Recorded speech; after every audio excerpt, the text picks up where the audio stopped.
Let me tell you a bit about my near-death experience. Now, part of my background, and if we get some slides, you'll see some pictures.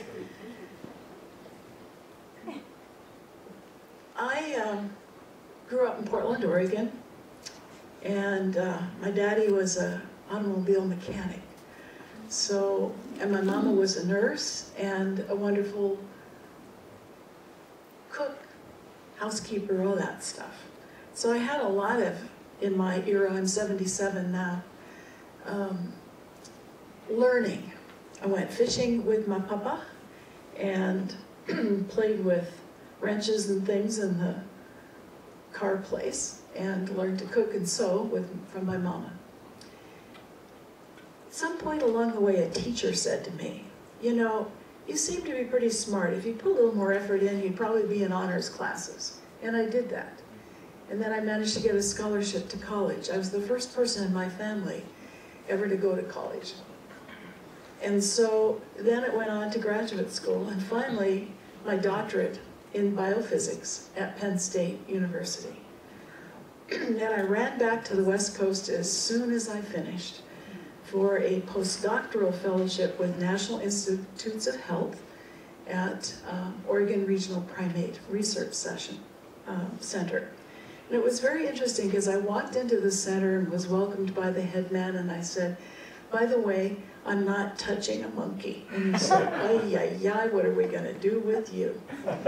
So I started working on pigment because one of his major areas of work was with melanin, with pigment. And I wanted to work with fish. So I got connected with the people in Seattle who had a wonderful place where I could get the fish I needed. And I started working with high-speed laser interactions with pigment cells in fishies.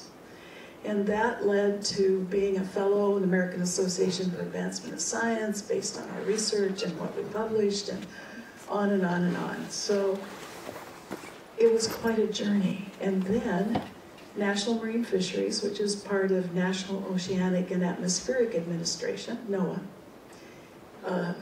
gave me a pile of money to start a lab in Seattle.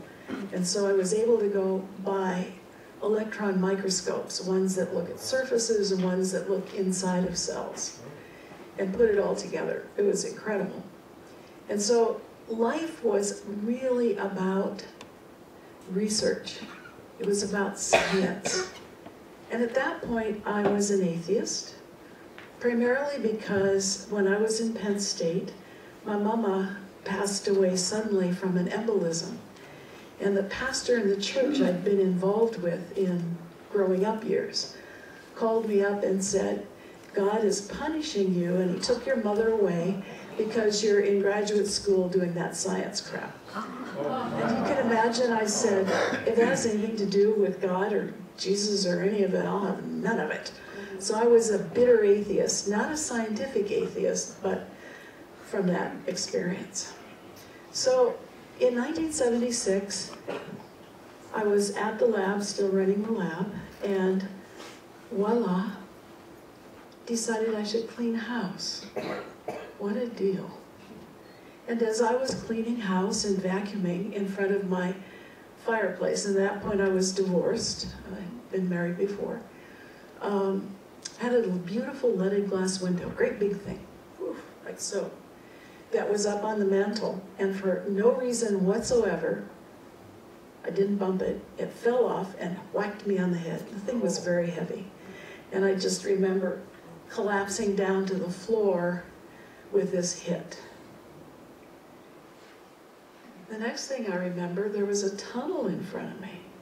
And I'm scooting down this long, dark tunnel toward light at the end, fast as could be, with no fear. It was incredible. Then, my mama and grandma, who I was very close to, I was lucky to grow up in a family of love and connection and no abuse. So Mama and Grandma had passed, and they greeted me on the other side. I didn't believe in an afterlife, and they were just as alive and real as possible, and I could communicate with them. And then whoosh, all of a sudden, I'm in this beautiful place with rolling hills gorgeous colors. Colors you cannot describe, right? You've had these experiences. They're almost like laser light, only they're not harsh. They're so clear, like gems everywhere.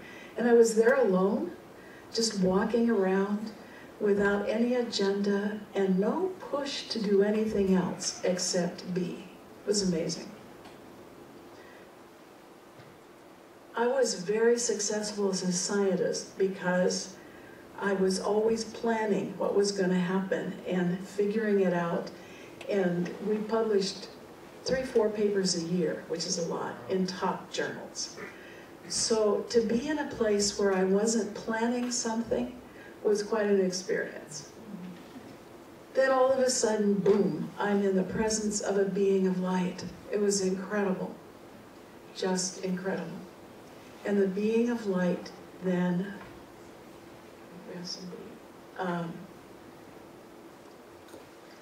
was a sense of belonging, of having everything known and no judgment. I didn't have a life review, but I knew there were no secrets, and it was an incredible waste of time to try and keep any.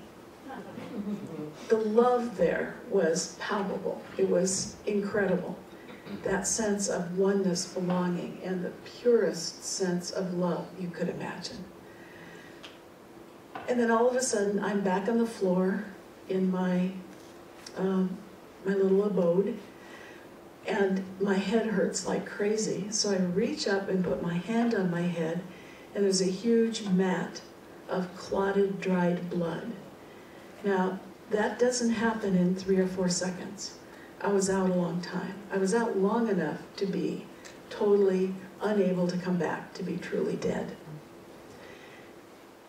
And I just kind of crawled up off the floor and continued the weekend. Now, my daddy grew up on a ranch in Idaho, where if you wanted to eat something, you either got on your horse and you went out in the prairie and shot it, or you grew it in the garden. And if you needed a doctor, that was only to be declared dead. You didn't bother with them any other time. They were too far away, right? So I kind of had that with me, and so as I got up with this big head injury, did I go get any medical help? No. Duh. So on Monday, I go back to work, and I'm walking down the hall in the lab, and one of my colleagues sees me and says, "Joyce, what happened to you? You look horrible." I went, and so he said, "You get in my car right now." And he took me to his doctor, and they did a scan, and I had blood clot on the brain, but didn't have to be reduced by surgery. But I had to stop for 6 weeks and rest. Now, at that point in time, I'd climbed Mount Hood. I'd climbed Mount St. Helens before she blew up. I'd climbed Adams, a 12,000-foot mountain. I skied, I taught skiing, I was on ski patrol. So I was pretty active, and I ran Green Lake, which is 3 miles around, every day in less than 20 minutes. So to stop and not run the lab and have to sit for 6 weeks was an incredible challenge. I couldn't read because it made my head hurt, and I couldn't listen to music, which I loved, because that made my head hurt. So it was quite a time to have to put up with myself and puzzle about what I'd seen. The first thing I did was just say, oh, that whatever happened was just low oxygen to the brain or imagination. That didn't really happen. But it was so intense, so clear, and something I'd never ever heard of before, that there is no way I could really discount it. As I began to get well, there was a favorite bookstore in Seattle,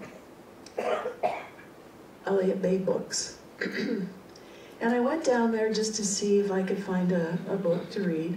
And I'm wandering around the bookstore, and all of a sudden this book just kind of, almost flops off the shelf. And it's by Ray Moody, and it's the first book on near-death experiences, Life After Life. And well, really, look at that. So I open it up and I start reading it. I pretty much read the whole thing standing in the store. I did buy it, I did. But here's case after case of near-death experiences. And one of the things I'd always said in the lab was, if it's real, it's repeatable, we're doing that experiment again to make sure our data is correct. And so here I am, what am I going to do? Then I decide I got to talk to somebody about this, and I found the local IANDS group, which was incredibly helpful. Kim Clark-Sharp, and the good old days, it was amazing. So one thing led to another, and the aftermath was so incredible of a near-death experience. Relationships change, jobs change. It's not working. You just go ahead. Okay, she's rebooting. It'll work. And so I love the lab. I love my job. I love working with the electron microscope. You know, the thing is huge. It weighs a ton. It works under 100,000 volts electricity, and it gives you the opportunity to look inside of cells at their secrets. I loved it. There's nothing wrong with it. I also, in these few years after the NDE, had met a man, and a really smart guy. And in my first marriage, we tried for 14 years to have a kid. And of course, I was the one declared infertile. And all of a sudden, I'm like, golly gee whiz, something hasn't happened for about 4 months. Maybe I should have a pregnancy test. And I did, and I was pregnant. And I wasn't ever supposed to be able to get pregnant, right? So then my daughter arrives. And that's 39 years ago. She's been one of my best teachers. She's had me for lunch over and over again as a teenager. You know what I'm talking about? Yeah. Really good friends now. And she's married and 2 little grandkids. And of course, if you want to talk to me, you have to look at 50 pictures of the grandchildren first. Okay? Got it. So here's changes in my life. Changes in relationship, changes in being able to bear a child. It's an incredible change, incredible stuff going on. And then a friend of mine says, hey, there's this healer guy, let's go take a class. And I went, well, okay, what's that weird stuff about? So I'm learning stuff about energy and moving energy, and the people I'm practicing on when we're doing that are saying, wow, I feel all this stuff, everything's moving, blah, blah, blah, blah, blah, and I was sick here and there, and oh, I'm getting better, and so on and so forth. So it was a huge surprise that this experience hadn't brought a gift back, but it had opened the clarity about a gift. You don't have to go to the other side to be able to be a facilitator of healing, but you need to open up what's inside already. You know, in your body, my dear ones, you've got close to 100 trillion cells. That's as many as in a galaxy of stars. There's 200 different kinds of cells. Some of them replace daily. Some of them you've had your whole life. But there's cells repairing and renewing in your body constantly all the time. And that stuff about, well, in 7 years, you're a whole new cell bunch is a bunch of baloney. That's not true. Because there are cells that you've had your whole life never been replaced, and others replacing very rapidly. Your blood cells, for example, live 3 to 4 months. They're cleared out and then replaced. So if you calculate it out, because there's 25 trillion red blood cells in you right now rolling around, you have 2 to 3 million brand new ones every second you're alive. Thank you, body, for what you do. Aren't you happy you don't have to think about that? Oh, I missed a million. Come on, come, one more million. So, with all of this, still running the lab, doing all of this, and then beginning to get the information that being healing facilitation was part of something I could do. And so this healer dude took a bunch of us down to Mount Shasta. And it was me and he and 2 other guys. They sent me, we hiked up to 9,600 feet. One point, I went across a terribly steep, icy slope, and without putting a line on me or a belay, they had me go cut steps. Bless their hearts. I made it. It was fine. And then who cooked dinner for everybody? But on the way back, we stopped at a shrine in Portland, Oregon. It's a shrine dedicated to the Blessed Mother. Now, I didn't grow up Catholic. The early religion for me was Presbyterian, and then it got fundamentalist later. And the guys take off, and I'm kneeling at the shrine, and I hear a woman's voice. And I'm not someone for whom voices, images are my thing. A voice said, "You're called to heal." And the impact was, as still gets me, as strong as the near-death experience.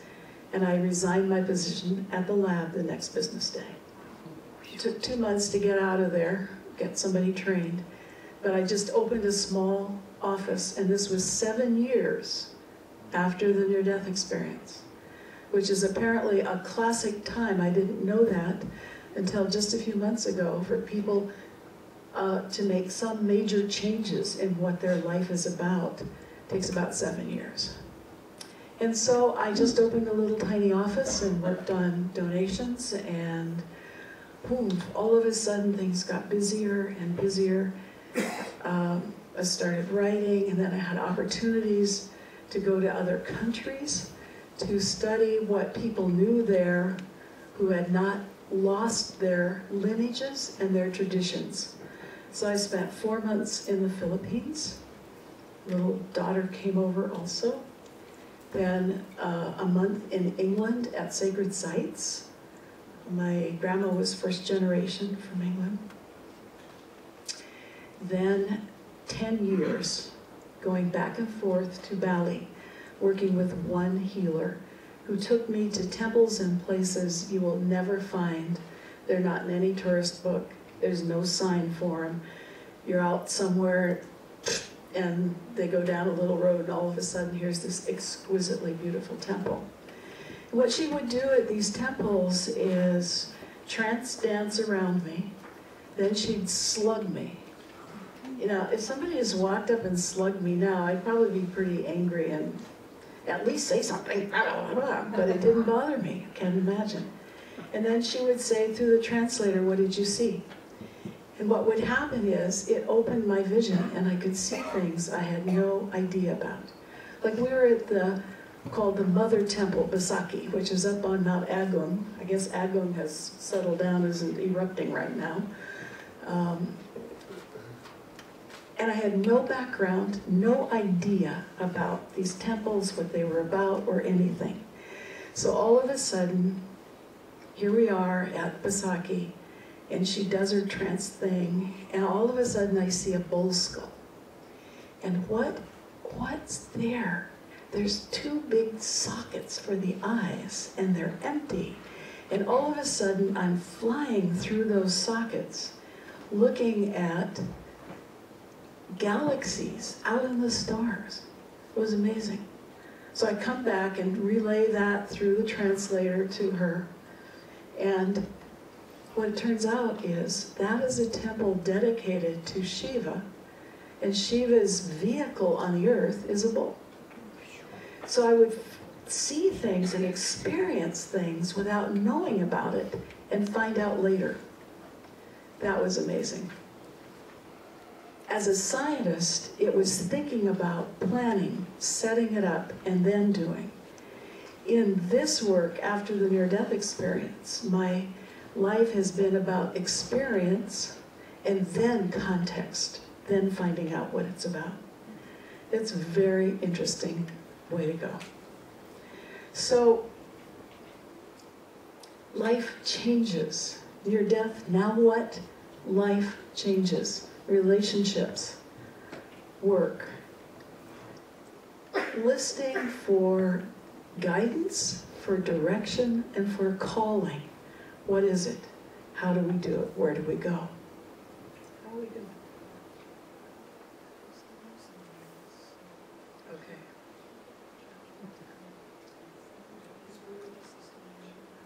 Wow. We're so sorry. We've rebooted, Helen rebooted it, everything. We've got gorgeous pictures here. What we can't show you. You're beautiful. Does anybody really good at these things that might be able to help? Okay. Let's do that. We're going to set my computer up on the stage so that you can see some pictures as they come up. Well, some of you can see them. If you want to move up, that's okay.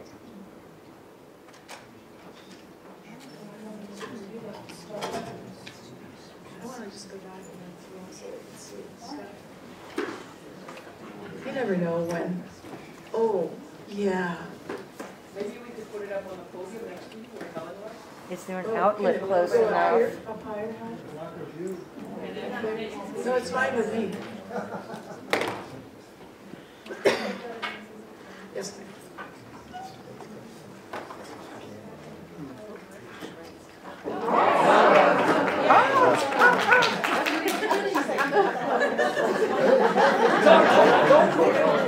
Your death experiencer, please do not approach the podium.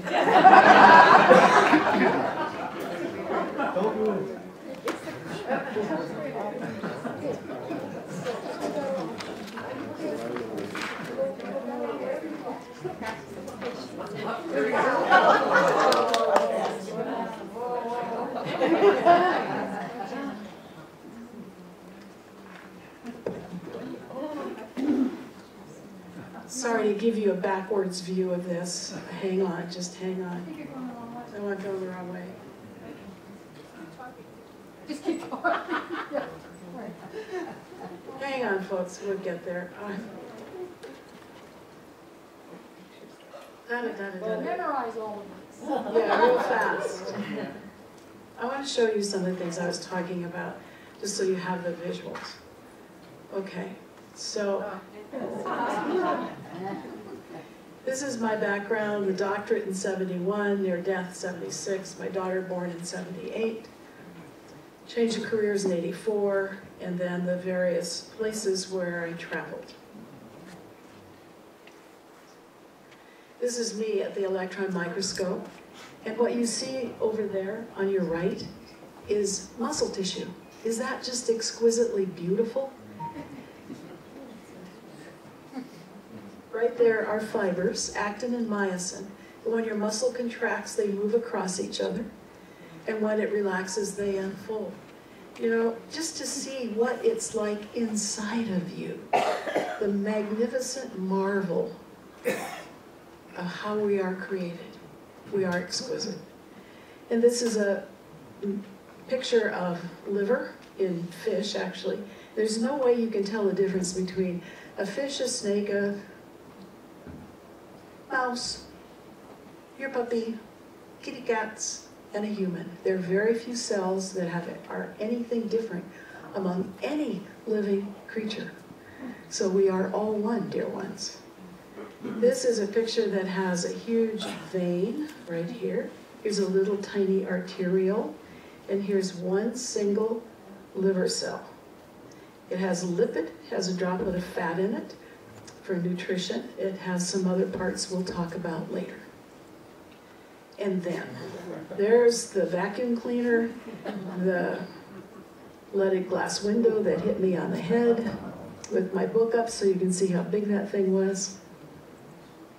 And the long dark tunnel is my mama and my dear grandmama and me as a little twerp. I looked nice there, but I wasn't as much of it. And I tried to find a picture. This doesn't even come close to what I told you about being in the place with the beautiful light. And then in the presence of a being of light where the love was so strong. and then back on the floor with a very sore head, and the 6 weeks. On another then, here's the infertile part, and there's my daughter. And this is her at the lab. These are people that worked for me, the electron microscope. And Carla had made a little lab coat for her. This is what she looks like now. And there's the 2 grandkids. There's the first one, and I'm part Native American, so I've blessed little Kellen with an eagle feather, which is part of my medicine. And there's little Mackenzie. Does she look like she's going to take the world on? Let's go, Grandma. Okay, enough grandma stuff. Let's go back to near death. And 7 years later, as I mentioned, I suddenly leaped off into the new calling. So the practice then began to develop, and there was trust, because by that time, John was tired of me and divorced, and so I was on my own with a kid and this new career and no way to know how to pay the rent. But things have unfolded, and certainly not rich, but boy, you know, can pay the rent. Early on, there were things that happened that really surprised me. I would walk the dog at night down the street, and as I walked down, the street lights would turn off. And then I'd turn around and look at them, and if I stayed back there, they'd come back on. And then as I walked toward them, they would all turn off again. And so then I thought, oh, okay, maybe there's light coming out of me that's turning them off, because they're on special sensors. So then I thought, okay, what I'm going to do is suck the light out and see if I can turn them back on. And I could. So I started playing with it, and then I got the message, you know, this is not the best way to use the gifts you're getting. So I quit doing that. And then one day I was walking the dog, and there was a power line right above me in a steep hill. And we don't have a lot of electrical storms in Seattle, and all of a sudden, lightning struck that line right above me, and I saw, you know, maybe 5 feet above me, this cluster of white light go all around me, and I'm standing there as it hits the ground. And I look, the dog is fine, I'm fine, and I'm going, I should be dead, I should be on the ground. Whoa. And so I checked this out with, at that point in time, one of the very famous people in this area, and she said, yeah, you're blessed, and the calling is real. I went, whoa. And then what I discovered is that I could wear a watch for a little while and it would die. And then I'd go get a new battery or a new watch and the watch would die. So I don't wear watches because it's too expensive to replace them every 3 days. Then there was searching with people. I read every book possible, went to every possible workshop I could get to, and traveled first to the Philippines to work with a healer there for 4 months. Incredible experience. And then to India, 2 weeks at Sai Baba's ashram, and then 2 weeks on the road. Daughter was with me and 2 friends, and we drove clear to the southern tip of India, the very southern tip. Took a boat out to Vivekananda's rock. Vivekananda wanted to commit suicide, he was depressed, and so he took off swimming, and way out there was a huge rock. He climbed out and was enlightened on it. They have a beautiful shrine to him out there. It was amazing. Then we drove up the far west coast of India, Kerala, went over the mountains at Uttamundi, and rode on elephants in the jungle. It was amazing. And then England, sacred sites all over. For a month, we went to London and then down to Avebury and the Standing Stone sites in various places, and then drove up the, where did this go? Up the coast to Scotland, and then down the center of England where there are a number of standing stone sites that are not as famous as this particular one we're looking at right now, Stonehenge. And then Bali, and there's me and my teacher in Bali. Pretty intense, isn't she? And these are some of the experiences in temples with her and myself and my translator over here, Budi, the sacred flower of Bali. So here is Basaki, the temple I told you about, the mother temple. Here's another temple, one you would never find. This is down one of those roads, and all of a sudden you find this incredible carving of a sea monster. And Jiro Manku Shrikandi is there doing some of the ceremony. There's the bull of the bull story I told you about. Now this is another one of the events with her. One of the times I went over, I was really concerned about whether I'd done the right thing to leave the lab. And going, is this really my calling doing this? It was about, I don't know, a year or two after I left the lab, and I'm like, am I helping anybody? Is this real? Maybe I should get a job as a lab tech, get back in science. What am I doing?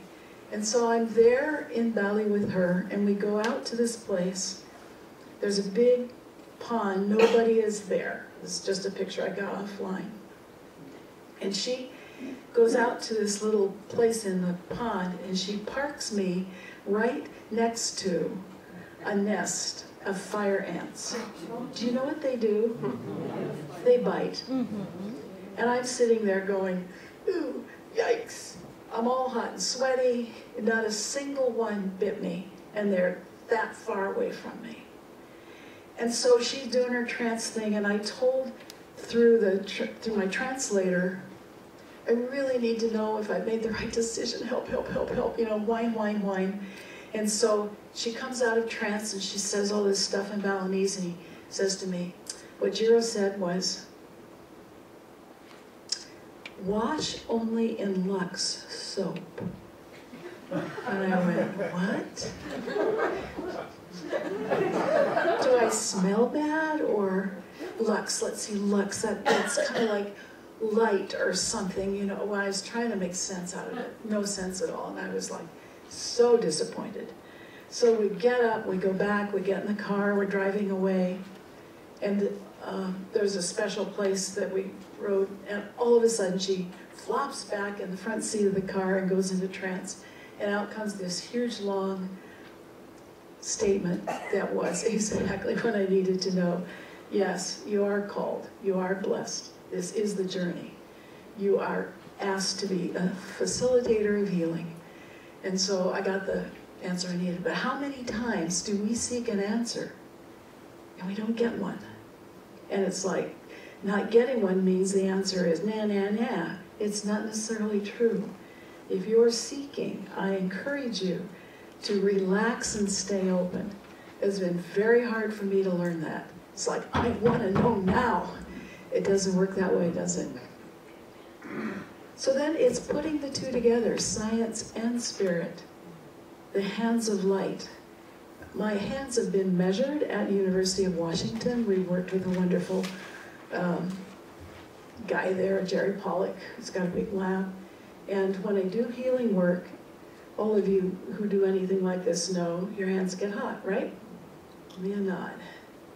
It goes up 2 degrees suddenly in the center of my hands. That's a lot of body temperature that changes. And there, over on your far right, is an image through the electron microscope of the cells inside of the eye of the lens of the eye. Are they just gorgeous? They're long, flat cells that go all the way around the eye. So for a while, I just dumped science. I thought, well, okay, my deal is doing healing work, so bye. But there I was guided. Your job is to put science and spirit together. So what happens when we do healing work? What happens to you if you're receiving healing work? I want to talk about that a little bit. Here's Richie Davidson, University of Wisconsin, with Ricard who is a Tibetan monk. He's got 125 sensors on his head. He's measuring what's going on in his brain when he's meditating. I was invited to Japan to do brainwave testing at Nihon University, and this is my brain. This is my brain on meditation, very quiet. This is my brain doing healing work. They recorded the highest level of activity that their equipment could record. And after our break, I will show you videos of how this came up, what happens when I was doing healing work. This man had colon cancer, and stage, he'd had treatment, wasn't working. And so I got a chance to interview him a little bit before we worked, and then we were filmed. The film is very short, it's like 4 minutes. I'll share it with you later. Then I did brainwave testing at a distance. So this woman was 1,000 miles away and hooked up. And her baseline, the delta is the slowest brainwave. Theta is what our brains do when we're visualizing or dreaming. Alpha is the brainwave. It's a little bit another slow one that happens when we feel well-being. Beta is the fastest brainwave, and that's what we have when we're alert and listening and doing this. So the testing he'd done for me in Seattle, my brain runs beta, the awake mind, and delta, the really slow brainwave, which is usually only seen in deep unconscious, not even dreaming sleep. It runs them simultaneously. That also is what happens to monks that have been tested. This is what your brain does when you're meditating. You have access all the way across all of it. Now, my theory was that this woman, when I worked on her, would show beta and delta. Well, this is what happened. Her beta in baseline stayed the same as in during healing. The delta was the same. But her alpha went from 41 to 110. You don't even need statistics for that. Well, what was the deal? I didn't interview her before we worked. What we found out afterwards is she'd been in a horrible time in her life. It'd been over 1.5 years since she had felt any sense of peace or well-being. And when I worked, what changed was she felt all of a sudden good and like life could be good. And her brain waves showed that because the alpha went up. Does that make sense? Yeah. So it ruined my theory, but it was really kind of a cool little piece of experiment. And then we did brainwave testing 7,000 miles away. Tested a man in India that was all hooked up with all kinds of equipment, and what we found was the second, the just instant that you start sending, it's received. It doesn't take any time. There is no time or space in this work. It's really cool stuff. So after the break, I'm going to show you some more brain stuff that I think you might enjoy. So I tell you a couple of case histories real quickly. Eva had called me, and those are cells in the eye, receptor cells in the retina. Eva was going blind and called me up, help, help, help. She was in over probably 1,000 miles away. This was a time when I didn't think I could do the work unless I had somebody right there. And all of a sudden, so I'm working on her, and nothing happens right after this session. Yeah, it's the same, I can't see.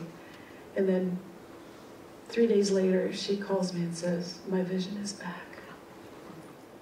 We worked several times, and it never went back to being blind.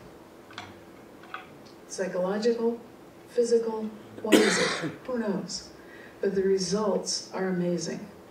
Then Joe had MS, muscular sclerosis, and his hands and arms were affected. But the main thing was he had neuropathy, particularly in one eye, and he was losing his vision. And he came in after a week after the first session, and he said, my vision's back. And it never regressed. And then one time he came in and he put a fist in my face, didn't punch me, he said, look, I can move my arm, I can move my hands. It's amazing. We've seen amazing stuff.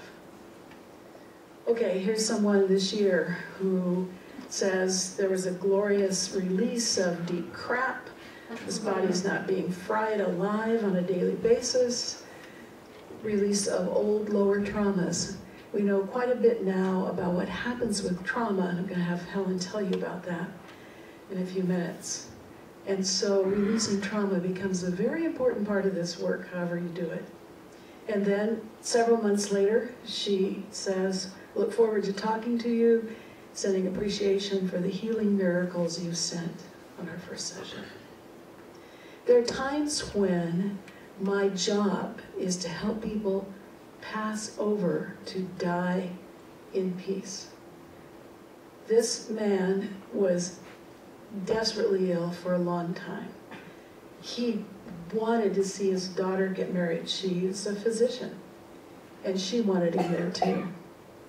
And so in sending and just asking, it's not like, I'm going to fix it, it's going to be a certain way, blah, blah, blah, it has to be this way. That's not the way it is. It's, what is the highest good? Let me be a facilitator and an instrument of healing for the highest good for this family. He died 2 weeks after she was married. It was predicted by the physicians he would die months and months ahead of time. So who knows what direction we're going? All of us, our bodies wear out after a while. Now, here comes real trouble. Helen Folsom.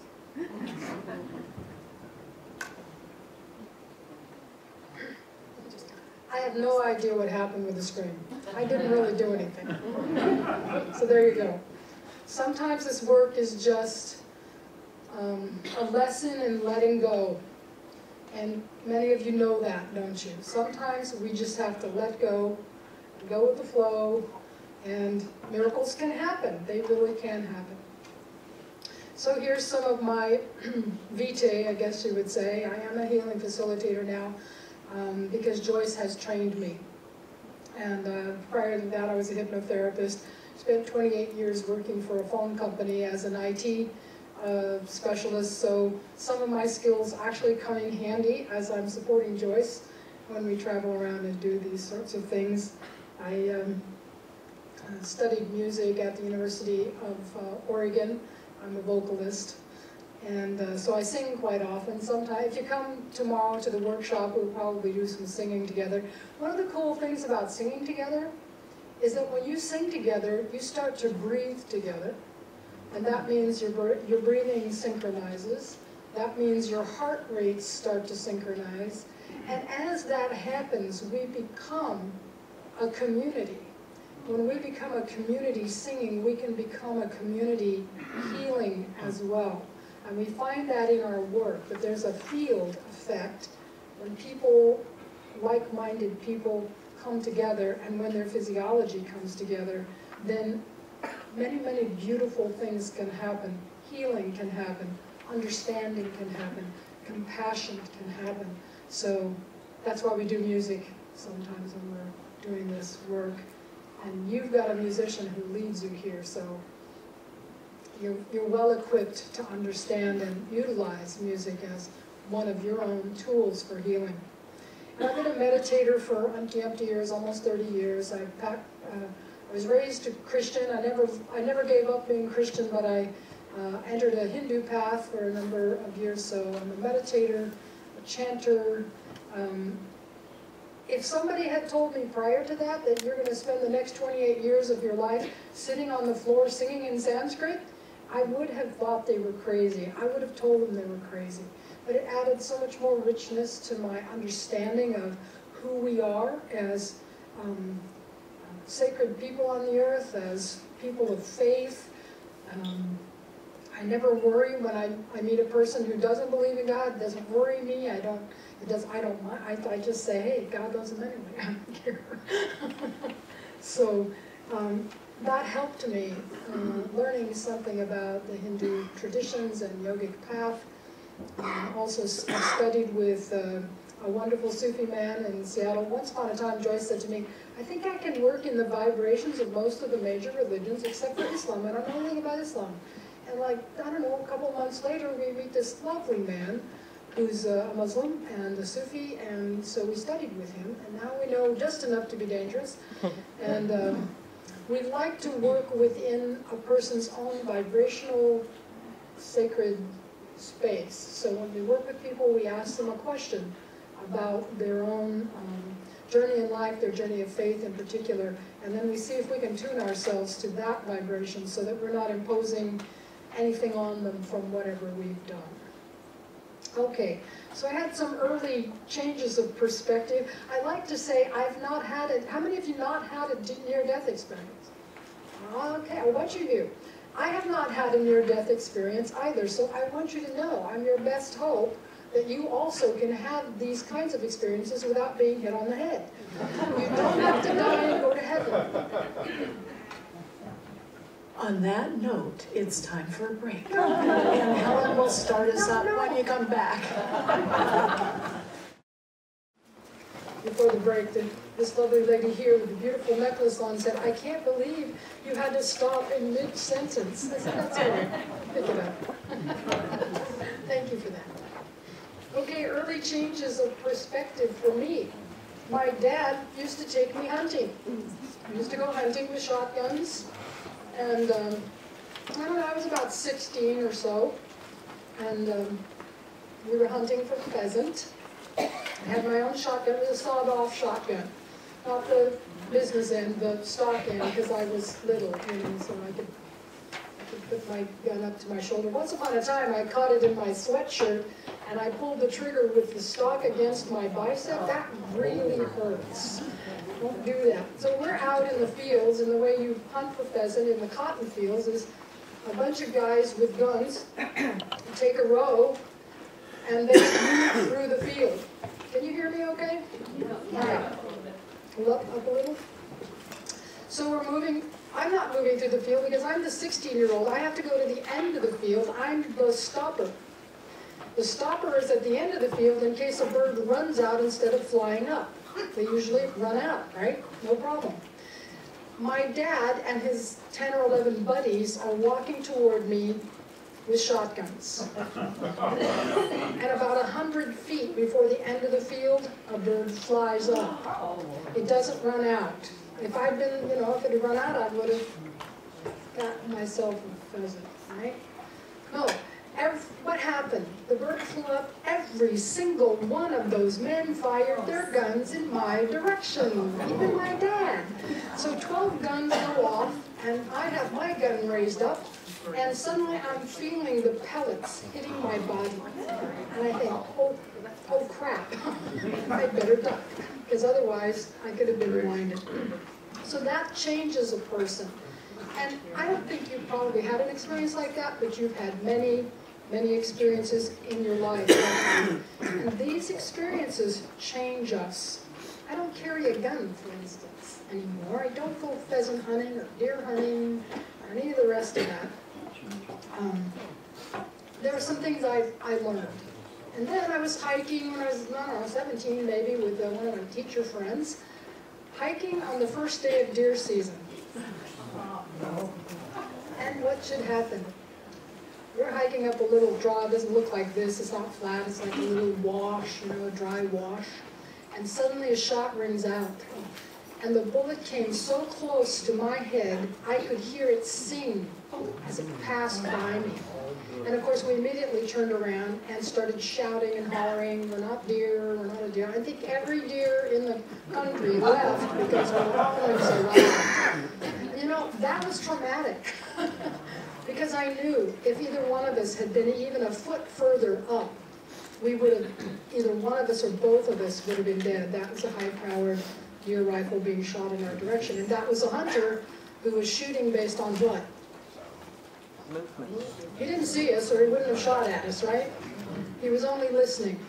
He was listening. It was the first day of deer season. He had what we call buck fever, which means, I gotta shoot something. I gotta kill something. And so he just shot, and then we started hollering. And the interesting thing is, he shot again in a different direction. And I think he was trying to convince us that he really was shooting at something that was a deer. But we know that's not true. So these kinds of things, what did I learn? I learned not to hike on the first day of deer season. I also learned something even, I think, more important, and it's only my theory. But years ago I heard a holy man say to another guy, "Your gun wants blood." And sure enough, that guy ended up shooting himself in the leg. Guns have their own consciousness. You don't have to subscribe to this. You don't have to believe me. But everything in this world has a consciousness. And the consciousness of a gun is that it wants blood. So care. Be careful. And then I met Joyce. Oh my gosh. Talk about a change in perspective. I walked into Joyce's office, and I didn't know it, but I had breast cancer. And a couple of months later, I discovered it myself, and I walked into the office, and I said, "Joyce, I have breast cancer." And she said, "Oh crap." Which was perfect for me. You know, I didn't need a lot of sympathy, but she put me on the table, and she started to do a session for me, and she didn't touch me. She just passed her hand over my body, and she said, "Helen, your body opened up for me." And it was so clear, I could see the tumor. And it was so clear, I could have scooped it out. And I said, "Well, why didn't you?" And she said, "Because I don't do that." But what she did do was, she was with me through the entire journey. And I did all the allopathic stuff, and I had Joyce Hawkes at the same time. She blessed my chemo when it went into my body every single time. She blessed it so that it would do its highest work for me with minimal side effects. I thought I would lose my hair in 6 months of chemo. I didn't. I even shaved my head because I figured I was going to lose it, and that I didn't, so I had to do something else. When I had surgery, Joyce came to my house. I hadn't known her very long. She sat next to me, and I was in a fair amount of pain, and she took my pain away without touching me. And that really impressed me. So I kept going to her office, working with her, studying with her, eventually fell in love with her and married her. Yay! And 2 years later I got colon cancer. I think actually I got scatter from the radiation off my ribs, and it hit the top side of my colon. So again, a year of chemo, this time no radiation, surgery of course.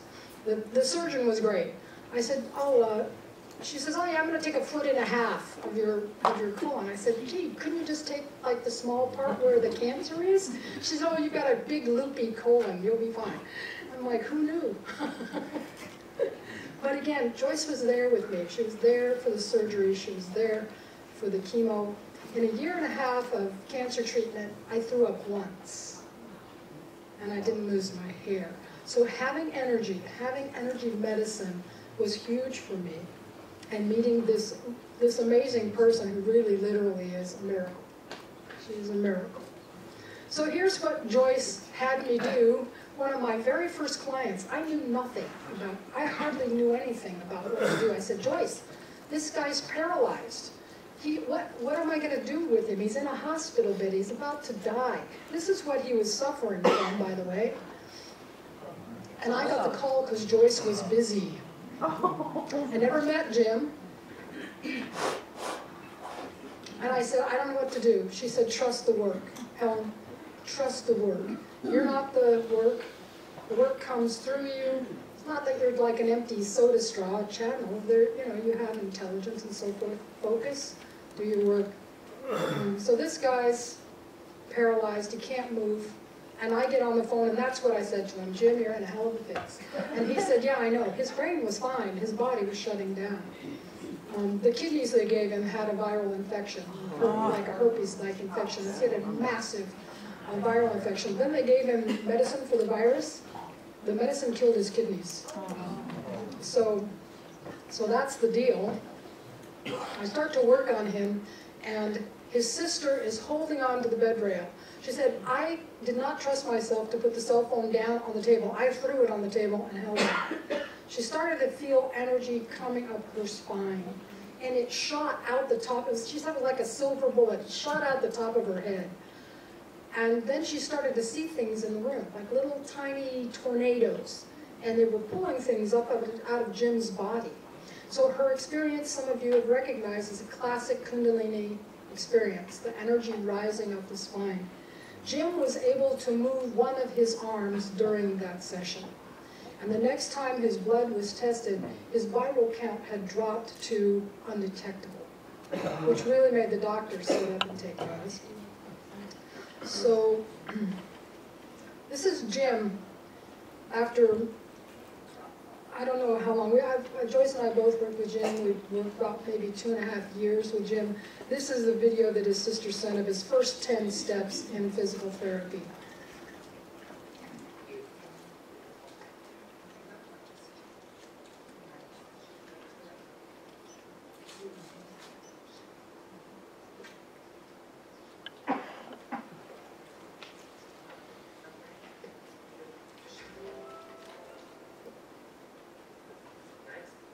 And the truly amazing thing, most of the work with Jim,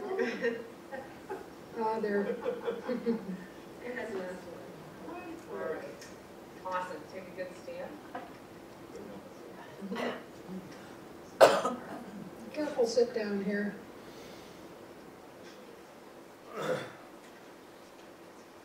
And a triumphant high five. Yes! High five! Most of the work with Jim was what I would call guided imagery. I got this notion to ask him, what did you do in life that you'd like to do? He was a fisherman, he was a hunter, so my previous experience, having hunted, helped me. I said, I want you to go fishing today while we work. Because when we work, we hang up the phone and we work in silence. We talk at the beginning, we hang up, we send, and then we call back and talk at the end. So I want you to go fishing. And Jim, I want you to use all of your senses. I want you to feel the air on your cheeks. I want you to feel the rod in your hand. I want you to be able to see and touch all of the equipment, the lures, and whatever you're using. I want you to feel the water, hear the water slapping on the boat. And he did that. Once upon a time, he went hunting in one of our sessions. He came back and we called and talked to one another. He said, Helen, I was walking through alfalfa fields and they were wet with dew. And I could feel the wetness on my lower legs. And he said, I can still feel that while I'm talking to you now. So he was a genius at doing these visualizations. And I think my theory is that when he was visualizing, micro impulses were going to his limbs so that he could do better. He used to visualize his physical therapy sessions before he went to the gym, and he had remarkable results. However, I could never bring his kidneys back. He was on dialysis 3 times a week. So we see these opportunities. It's not that it's 100%, you know, nobody's ever leapt off the table and said, I'm 100% healed, at least not so far. But we do see these remarkable, remarkable things. All right, I think this is you again, don't you think? All right. Thanks, everyone.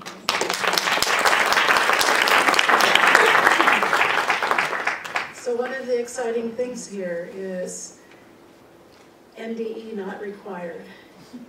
You can do this work, you can bless others, you can support others in their healing journey. And we're here to help you both from the other side and from here. How about that? So what is your calling, your direction, your mission? And I put those words in this morning, actually, because of guidance. It felt like somebody or somebodies are here with a yearning to know what their direction, mission, or calling might be. We want to help you with that. And we'll do more of that tomorrow also, but I want to do it here a bit. So anytime things change. My own journey, I left the lab 32 years ago, but the work has shifted. There's been this and that. At first it was just with people in the office. Then I discovered by working with a client who moved to New York and said, I don't want to lose our connection. I said, well, let's see what happens. And we discovered the work was just as strong, every bit as effective, if you're there in person with them, or if they're clear across the country. I now have clients in Poland, Australia, New Zealand, all across Canada, across the United States, Britain, all over the world. So, South America. So it doesn't depend on being right there in person, and we can teach you how to do the distance work also, so it works.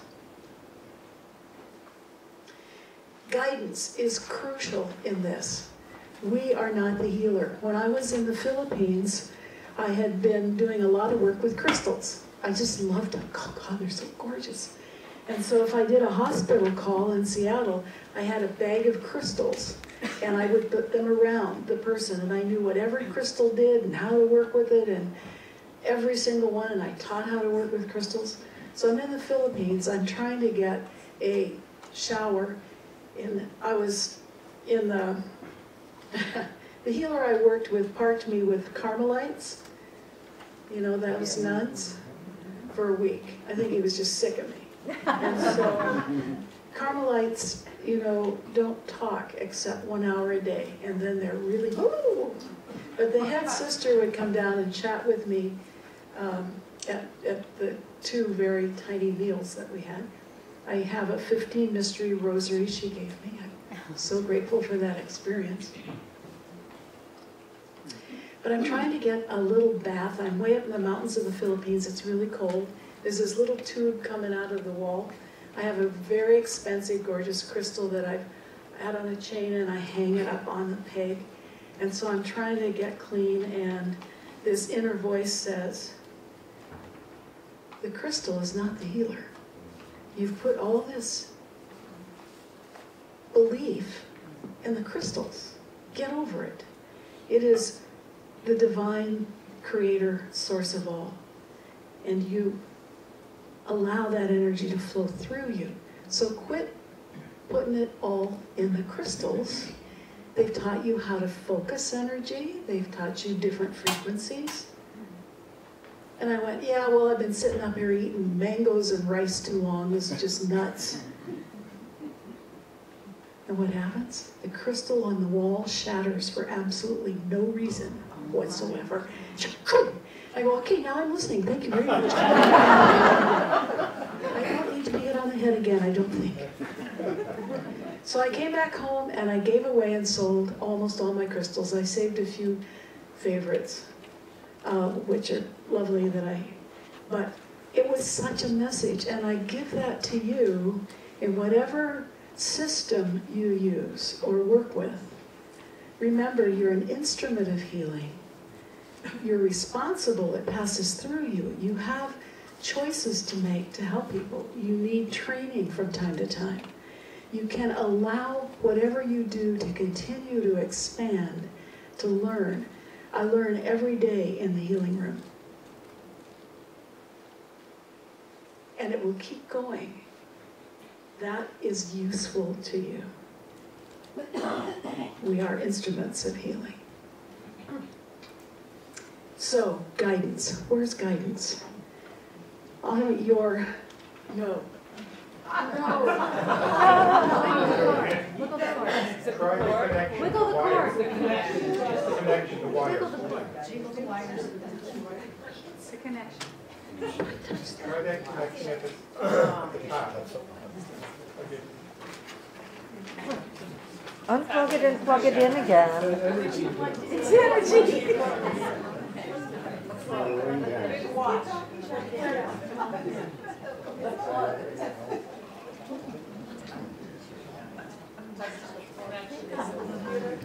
Anyway. Touch the plug. Yeah, by the computer. Touch this before up here. No, the plug that the Yeah. computer's again.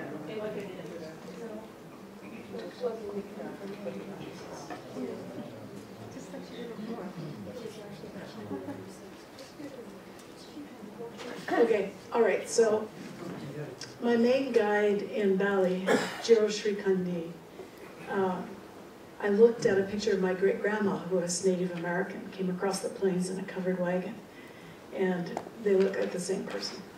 That was one of those aha moments of somebody, you know, who has reincarnated. I've had visions with both of them. It's been incredible. So here we are now, private clients, a lot of teaching, presenting at conferences. I was just filmed for a documentary a couple days before we came here, radio, TV interviews, all that kind of stuff. The work has expanded. I'm writing another book, and very grateful for how it keeps unfolding and what seems to be needed that we can show up to assist. I never know. I'd never know. Yikes.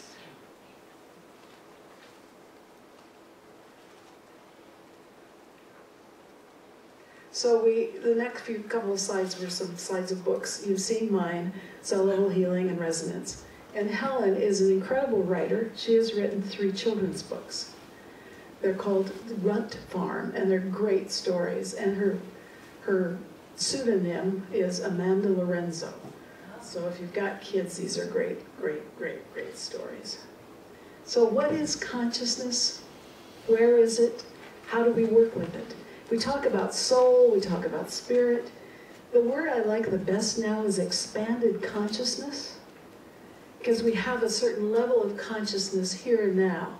In a near-death experience, whoa, it's expanded, there's much more. In really good meditation, many times your consciousness expands. It changes. And so allow yourself to be in that place where you can experience it. Allow it. Ask it to come. Okay, just tiny review of life after NDE. Who are you? Where are you? What are you doing? What are your career changes? What are the possibilities? How do I connect? Where am I going? Blah, blah, blah. We teach in fabulous places like the Bahamas every year. You know, really tough. It's really nasty. To leave Seattle in February and go to the Bahamas. Somebody's got to do it. So what is calling you?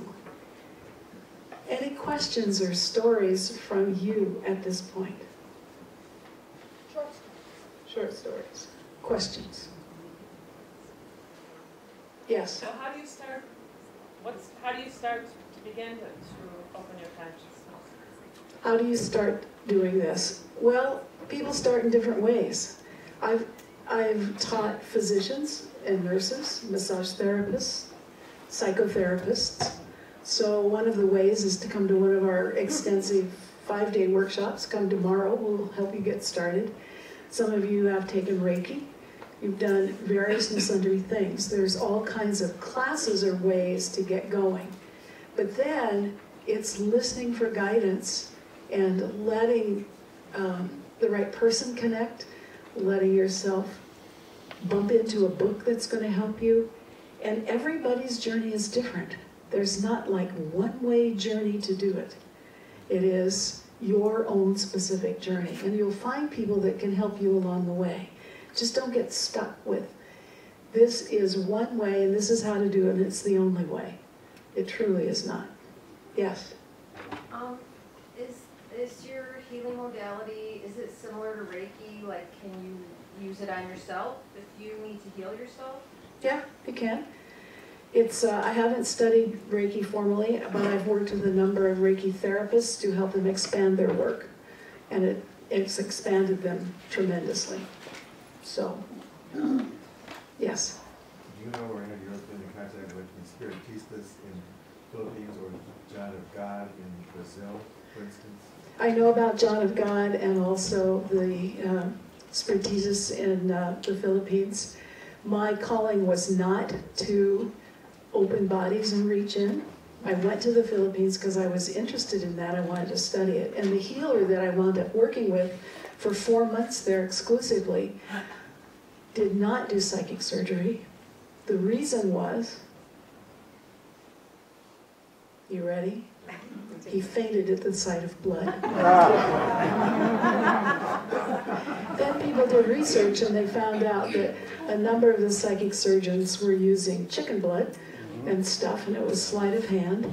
And then, chicken blood, red blood cells in chickens have a nucleus. In mammals, they don't. So it's real easy with a simple microscope to see what kind of blood. And then they got wise and started using pig blood because you couldn't tell them apart. And that's kind of gone the wayside now. It was hot for a while. But the person I worked with had been identified from age 5 as a healer, incredible. And I worked with him 4 months. Then I sponsored he and his wife and brought them to Seattle, which the culture differences are a little challenging sometimes. What about John of God, I know he is gifted, and I've had many clients who either went to South America or saw him at Omega Institute, who unfortunately were badly injured and had to come to me to get uninjured. So it's not 100% with anybody, and I know he's gifted. It's unfortunate when someone gets as famous as John of God that the people around start going, oh, we can make a lot of money on this. It's very unfortunate. But I do trust and honor him. But if I was sick, I would not fly down there to see him.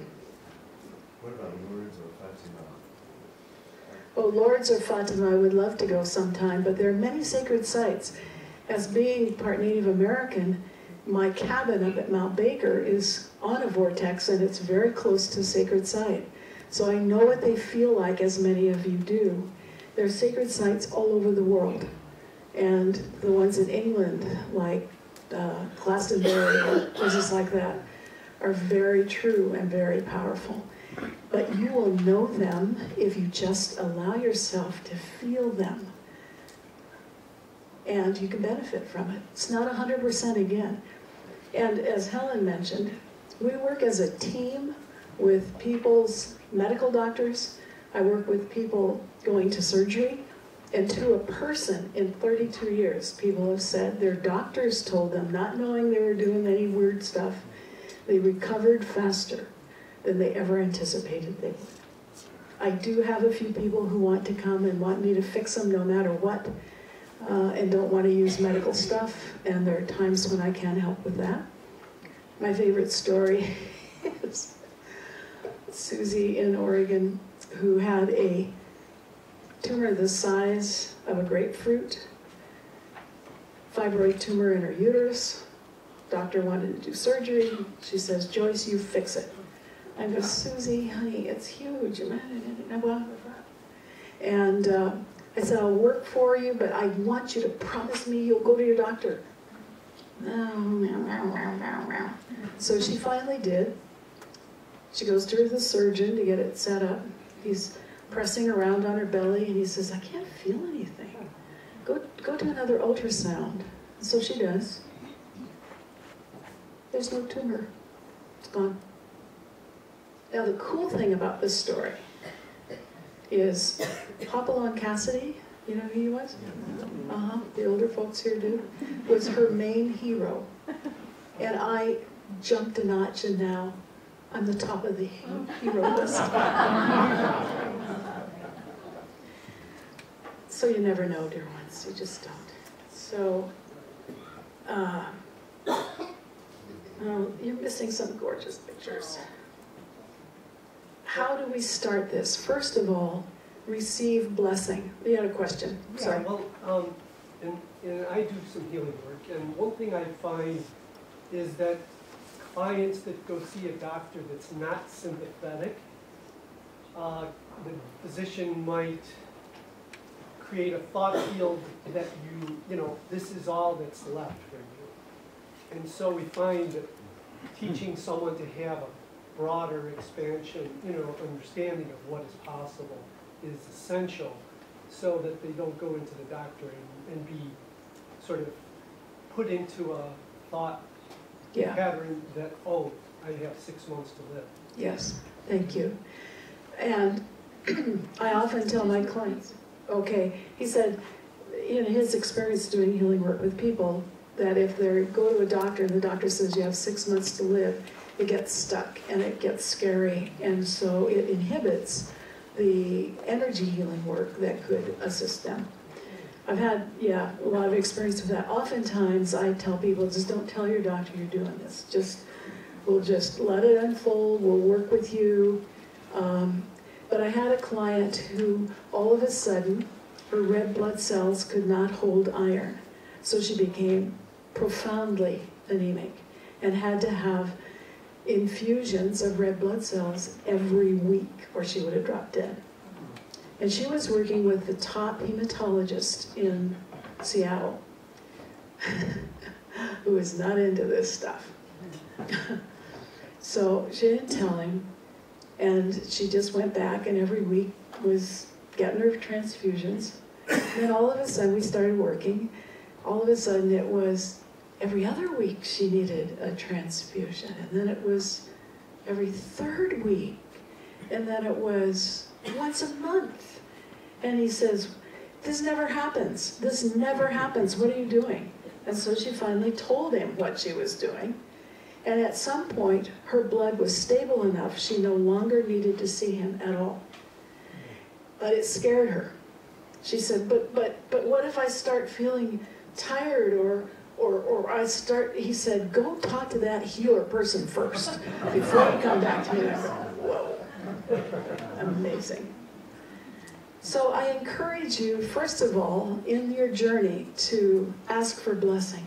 Allow it to come. Develop your meditation practice if you don't have one. Second, ask for confirmation about your direction, and it will come in ways you cannot anticipate. It's like, well, it's going to have to come just like this. This is what it's going to be. Let go, let it come. Unlock yourself.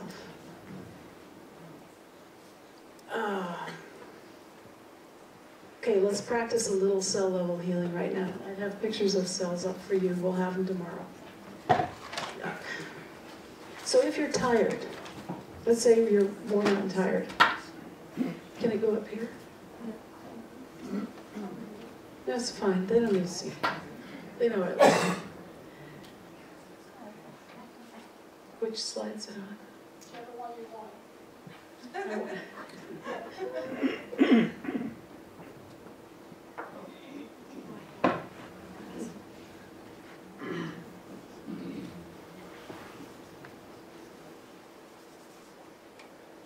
So here's a picture of one single cell with the electron microscope, part of my work. And up there at the top, where you see those little, not the big, larger black things, but the little kind of gray things.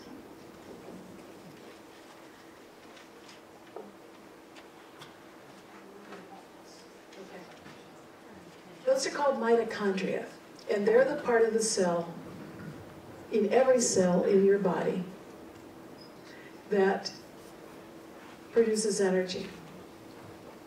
So all the energy comes through the activity of some enzymes in the mitochondria. And what they do is it takes a 6-carbon chain and an enzyme called adenosine diphosphate, grabs 2 carbon atoms, pulls them apart, and grabs the energy.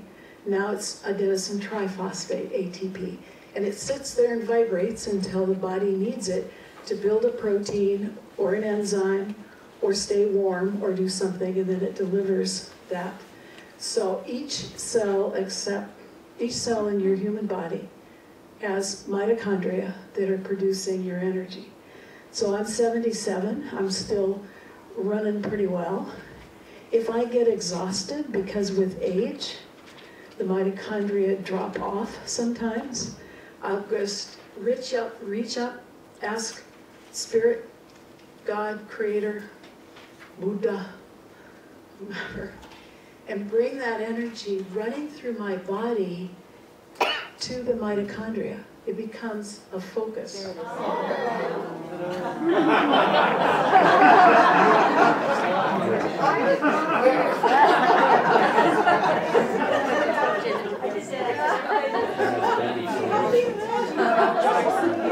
You said the right thing. You said this. You both the right side.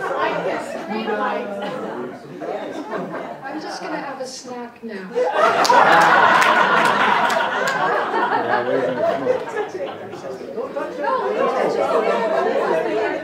I'm really not falling off the lectern. I'm a little nervous. I give a lot of talks, honest to God, it doesn't do this all the time. You NDEers, you're in trouble. Right, so here's one single cell, here's the cell membrane, which lets things in and out, and it communicates with all the other cells of the body. Cell membrane's incredible. Here's the mitochondria. What? No. Here's the mitochondria that I was talking about. There's a whole bunch of little ones. Every cell has maybe 100 to a couple thousand, depending on where it is in your body and what it needs to be doing. And the mitochondria in the eye cells look like this. Here they are. Here's a stack of membranes that translate light, photons, into electrical impulses that go to your brain. There's no light in your brain that your brain can read. All of this is translated here. Amazing stuff. And here's the pack of mitochondria that's making that cell be able to work. This is in a fish that looks just like the cells in your retina, in the rods. And what we did was expose these fish to parts per billion petroleum hydrocarbons. And what happens? The mitochondria get blasted. So there are toxins, and these fish eventually died. There are toxins that the first site of damage are the mitochondria. So all of us are exposed from time to toxins, and part of that is why we can get very, very exhausted. But mitochondria divide, and they reproduce on their own, separate from the cell. And you can have more of them, and you can get a wave of juice if you get tired. It really works. Try it out. Here's healthy mitochondria. Here's not so healthy ones. So from that to jumping for joy. What about scar tissue or adhesions? After surgery, there's often an adhesion or a scar tissue, and there's a cell called a macrophage. Macro big, phaga means eater. It's like this. And they're stored throughout your body. It used to be thought they only were in the bloodstream, and if you had a scar or an injury, then they would kind of show up. Now, what's known within the last 5 years, published in the journal Science, is that they're asleep, hidden throughout your body, and if they're needed, they wake up and they migrate to where they're needed. And this is what they do. They actually bite, like so, the scar. Here's collagen, which is the scar. They send out a projection and they bite off a piece of it. And then they digest that. See, these vesicles are where they're digesting the collagen, and then they reuse the amino acids, the protein components for whatever is built. Your body recycles incredibly. This is what keeps you from having keloid scars, what you can clear if you've got pain after a surgery from scars. Pretty amazing. So be nice to your macrophages. What does the cell use to digest the collagen?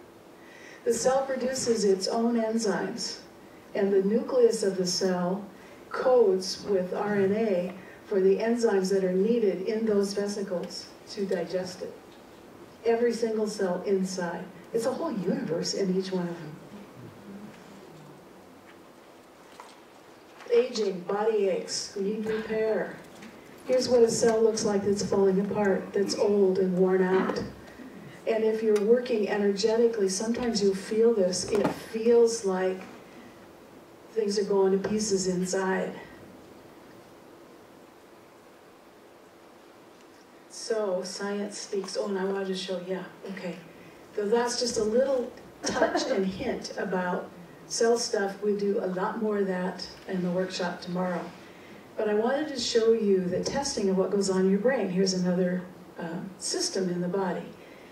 So I showed you this before, and here's a video taken in Japan. It's in Japanese. So they put 125 wet sensors on my head. Ruined my hairdo.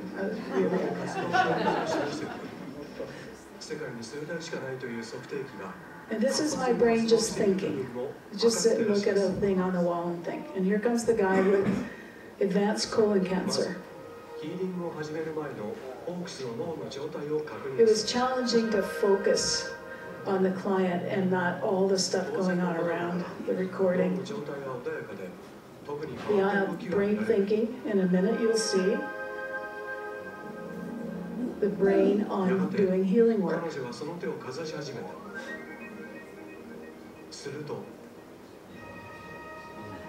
There it is. That is not sped up. That is the activity, but it feels really quiet when you're doing it. And the level of intensity of the brain is very strong. It's not the brain doing the healing work, but it's the response inside the healer to the energy moving through us. He'll show you top down. You see another view of the brain. This happens to you when you're sending compassion and healing. Look at the difference. Your brain works active and strongly. It responds to the healing going through you. It's not the source. He's saying in 40 years of doing his work, he'd never seen anybody that could focus as well as I could. The focus comes because you train yourself in meditation, and then you don't write your grocery list when you're working with your clients. You focus totally with them. Yeah? The healing brain, just like yours, my friend.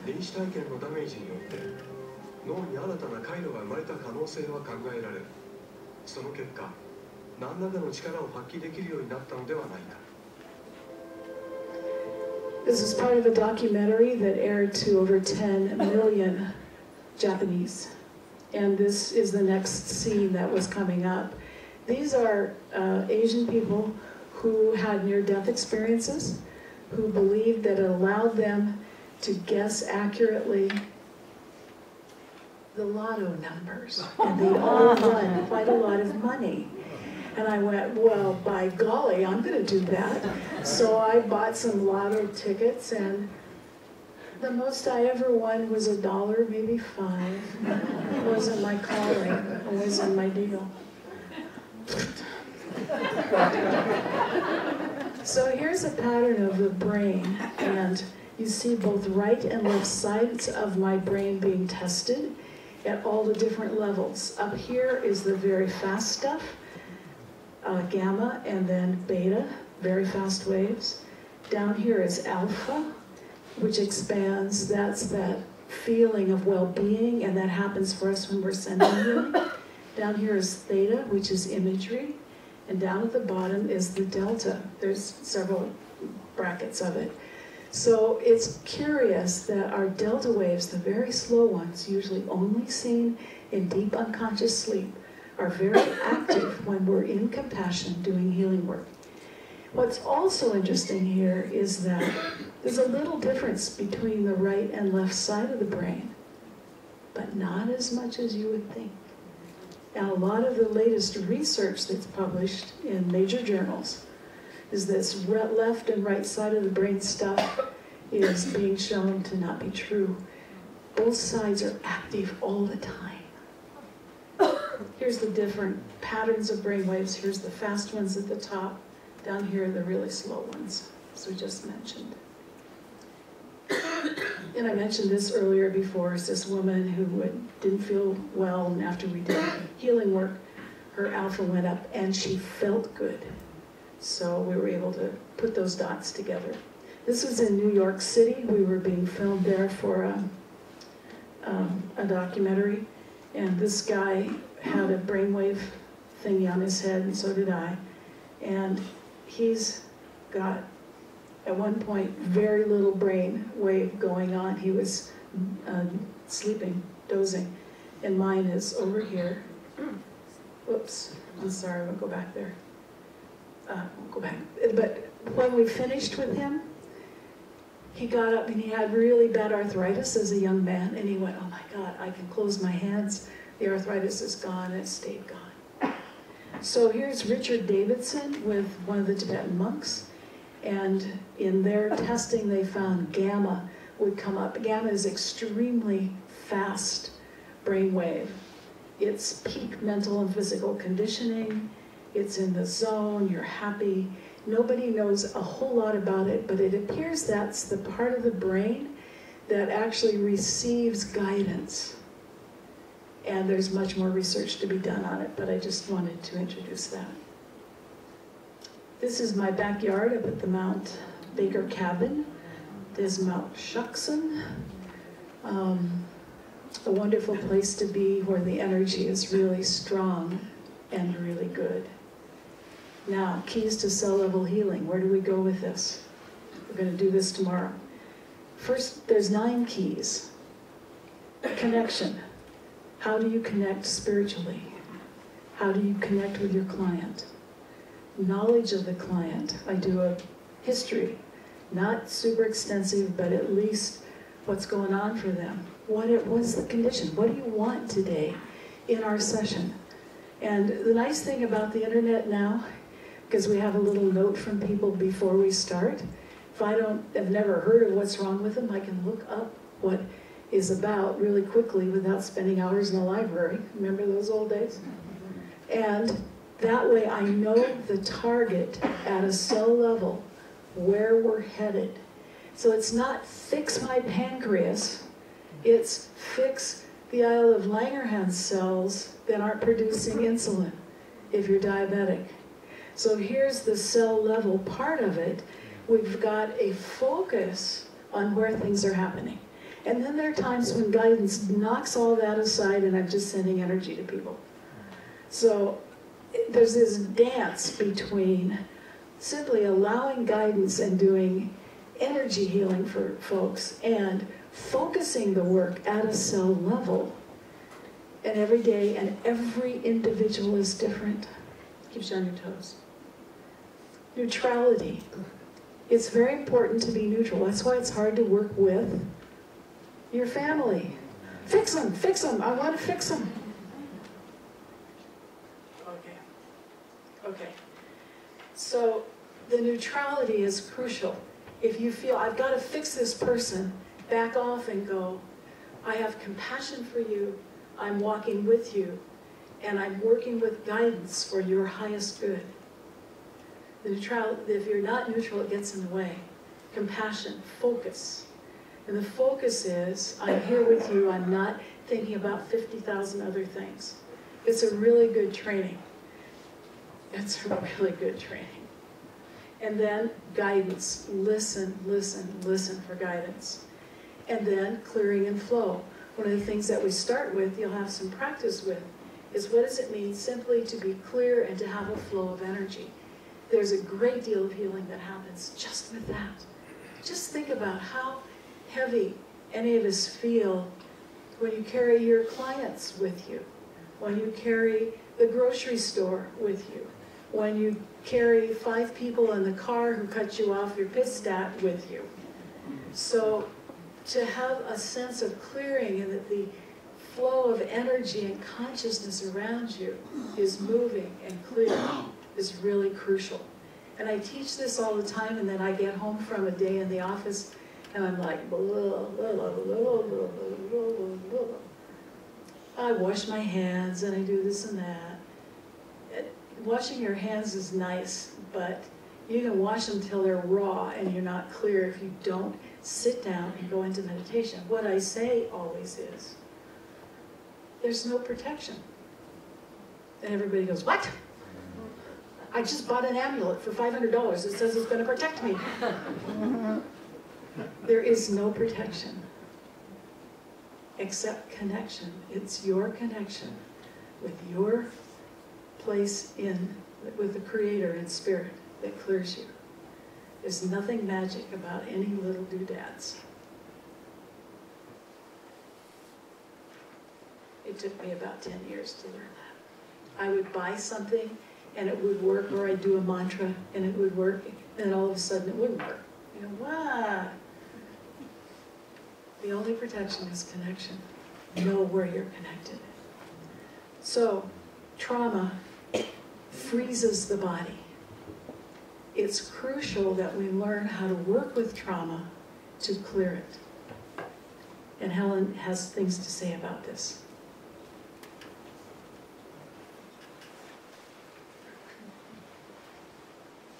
When we're traumatized by something in our life, the sympathetic nervous system comes online. How many of you know about the sympathetic nervous system? Yeah. That's the one that biases the body to fight, flee, or freeze. And any one of those responses may be appropriate at the time. What happens in the body is a cascade of chemical reactions happen.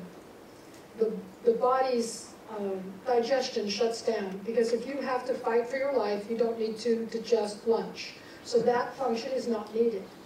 Your immune system shuts off, because you're not going to have to fight off a cold if there's a tiger running behind you on the path. Your reproductive system goes offline. Your higher executive functions go offline. So, because you can't think your way out of that. You need your muscles, you need to be able to hold your breath, be quiet, whatever it is that's appropriate. That's the way the body is biased so you can survive, right? Here's the problem. We're not in a society anymore, or a world anymore, where we're being chased by tigers, right? But we are being chased by our coworkers, our bosses, in some cases our spouses, our children, our grandchildren, the guy on the highway, as Joyce said, who just cut you off. And we get stressed over and over and over again, don't we? It takes 3 days for your body to process the biochemistry of one stressful event that kicked off your sympathetic nervous system. Your T cells are shot. You can't fight off an infection. 3 days. And how many times are you stressed in 1 day's time? And the next day, are you stressed again? The next day you go to work, are you stressed again? Yeah. So the body's in a deficit. Your immune system's offline, your digestion is messed up, some people are having reproductive problems, and you can't think. Great. So it's a survival mechanism, but right now in our world, we are overstressed, we are over-traumatized. When we talk about trauma, we're talking about both big T trauma, like this guy is like, I don't know, what is he, dead in the snow? He's dead in the snow, for Pete's sake. It doesn't mean all of the big T traumas are important. That little cartoon on the other side represents for me a client, not a client of mine, but a client of a fellow hypnotherapist, who came to him and said, I have TMJ. And the hypnotherapist was new, and he didn't even know what TMJ was. But he was trained not to fall into the trance of his client. So he said, well, that's fine, let's just go into, just have a deeply relaxed sense of timing here. And he put her into a deeply relaxed state, began to work with her, and she accessed a memory from when she was 5 years old. She was in church, and as she came through the line to shake hands with the pastor at the end, it was his habit to give the kids little Bible verses. And so he handed her one, and she looked at it, and she was smart, she read it, but she misinterpreted one of the words. And she told him what her interpretation was, and he said, no, that's not right, that's wrong. And immediately the shame got locked into what? Her jaw. And years later, she's going to a hypnotherapist because she got traumatized in that moment. He didn't mean to traumatize her. He says, no, that's wrong, this word means blah, blah, blah. But here it is.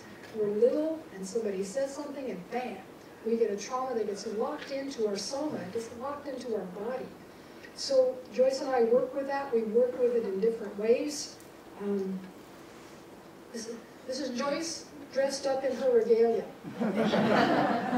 Joyce has learned how to do what we call shamanic extraction.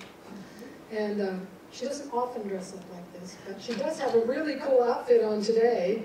So would you just stand up and twirl around for him? She's so shy. It's interesting, the big healer woman is shy, but look at that. Isn't that great? Thank you, Joyce. Yeah, I know, I see it. And then I sometimes use a technique called holographic memory resolution. So this little tattoo number here is just a reminder to me that when we are traumatized, it gets stored in the body. It might get stored in your right shoulder. It might get stored in a surgical site. It might get stored like this woman in your jaw when you're shamed. Each one of us have stored hundreds and hundreds and hundreds of memories from this life and potentially from other lives. And they get stored in our body. But we can access those icons, and that's why I use the tattooed lady here. We can access the icons to release the memory so that we can move toward healing. Joyce was once working with somebody who had a soccer injury, and she pulled down his sock, and his leg was white and running with sweat. It was shock in his lower leg, not his whole body. Years later, after the... And once she removed the shock, shamanically, she put on her costume. No, once she removed the shock, his body could heal and he could go back to playing soccer. I'm sort of stealing your thunder, aren't I? No, that's fine. Is it all right? Okay. You gotta run these other slides though. No, this is yours. Come on back.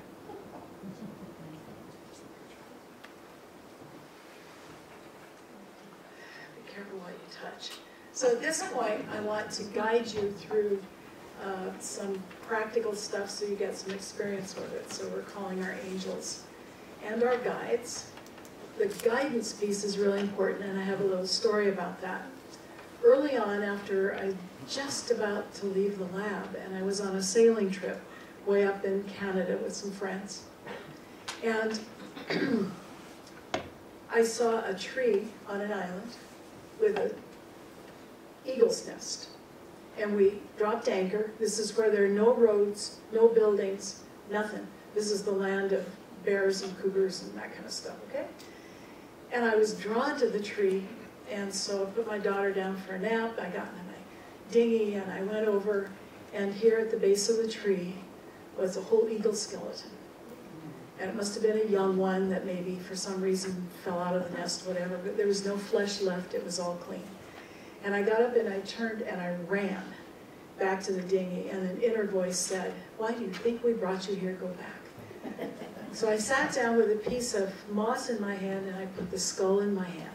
Yes, that's your medicine. I put the pelvic girdle in my hand. That looks just like a lot of the costumes you see at a powwow. Yes, that's your medicine. So I took one at a time, including, because I knew my anatomy fairly well, the atlas, which is the tiny bone at the very top of your skull that the skull sits on. And in ours, there's some projections, so we can turn, but our turn is limited. An eagle can turn its head, not all the way around, but almost, because there's no projections on their atlas. And I have that little bone set in the jewelry right now. I don't wear very often, but anyway, I went, oh my gosh. So then I had to, the guidance was I had to take the eagle bones and spend a night a mile up the trail. You know, in those days I did all this stuff. And it's a good thing I did it when I was in my 30s. You know? Should do it now. So I put my daughter down to bed, and apparently she kind of woke up and cried off and on all night and all that stuff. But I was far enough up on the trail, I just had a flashlight, a bottle of water, the eagle bones, and I carried the dinghy up there in the oars. I knew better than to try and hike out, because I'd been on mountain rescue teams. It's when you try and hike out of a place like that you fall down a cliff and you're toast. I also knew about putting a new bulb and new batteries in the flashlight before I left the boat, and I tested it, everything worked fine. So what happened when I got up there? Battery wouldn't work. No, don't touch this thing. Nothing would work. So I'm sitting there scared to death going, ugh, what's gonna happen? So I start just channeling gold light through me. And all of a sudden a vision comes, a column of beautiful, shiny gold light from the heavens. Great grandma is there reaching her hand to me, and I hear angels singing. It was amazing. I went to sleep. So then, in the morning, I wake up, and everything looks foggy. And I'm sitting there within this fog going, man, what's this about? And somebody comes walking up the trail, a young man, and he's just about to step on my orange and blue dinghy right at the edge of the trail. And I go, good morning. He goes, where did you come from? You know, weird things happen in this work. And so then I gathered everything up, got back to the boat, and that night everybody slept really well. The energy on the boat was clear, rolling thunders. Daughter was in Seattle. I did pipe ceremony with her. She said, these bones have been blessed. They are your medicine. I still have them. Fortunately, part native too. So early on then, after all of that, I thought I was hot shit because I had eagle medicine. I really was like, this is so cool. And so every day I would meditate and I'd hop on the back of an eagle and go flying off. And it got more and more egotistical. And then one day I tried to hop on the back of an eagle, and the eagle looked at me and kind of spit at me and flew away. And I went, oh, Joyce, pay attention. And a frog came hopping into view and sat there and looked at me. And I went, I've really done something wrong now, haven't I? What am I going to do with this frog?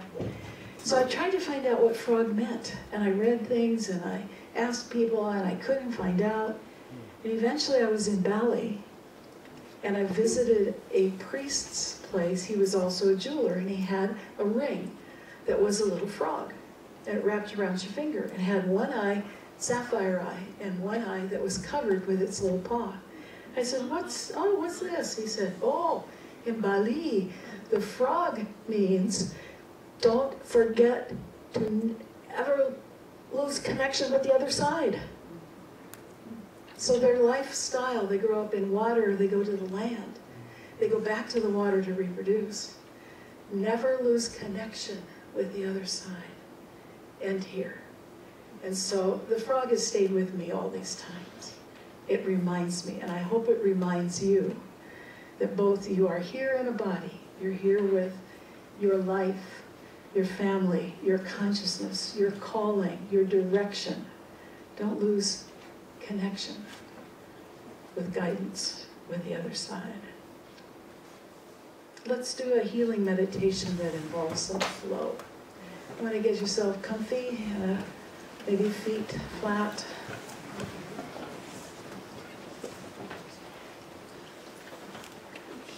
Dawn's going to help us hold energy for everybody. So I encourage you to just close your eyes. Allow the chair and the floor to hold you. Allow yourself to experience the support of something as simple as the chair you're sitting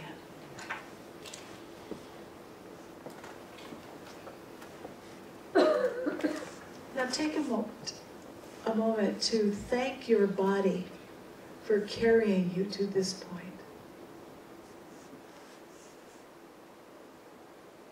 All of the things the body has repaired, all the places it's taken you.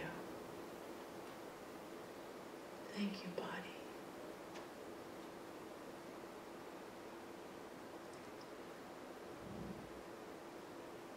And now, invite the presence of the divine mystery of healing, however you connect best.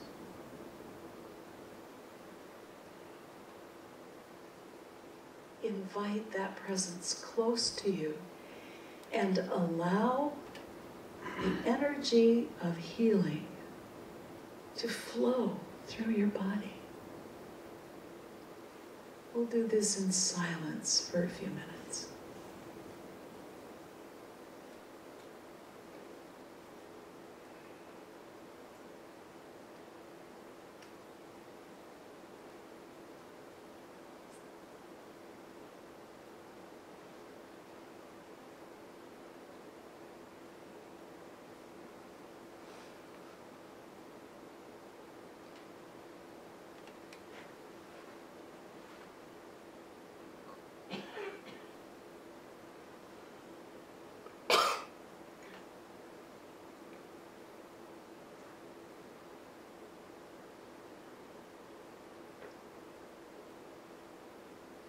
And now try adding this little statement as you do this. Anything no longer useful to me, I allow it to dissolve and flow away. And I embrace that which is for my highest good.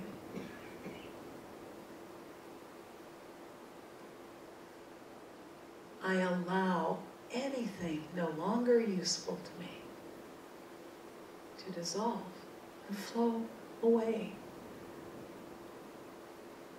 I embrace the mystery of healing, that which is for my highest good.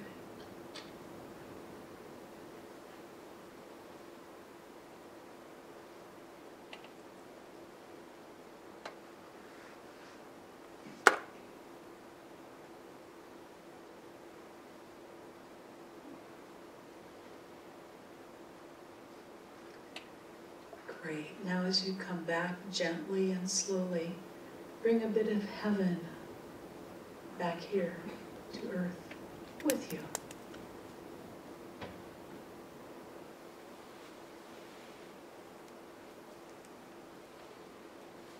Great. You get to open your eyes.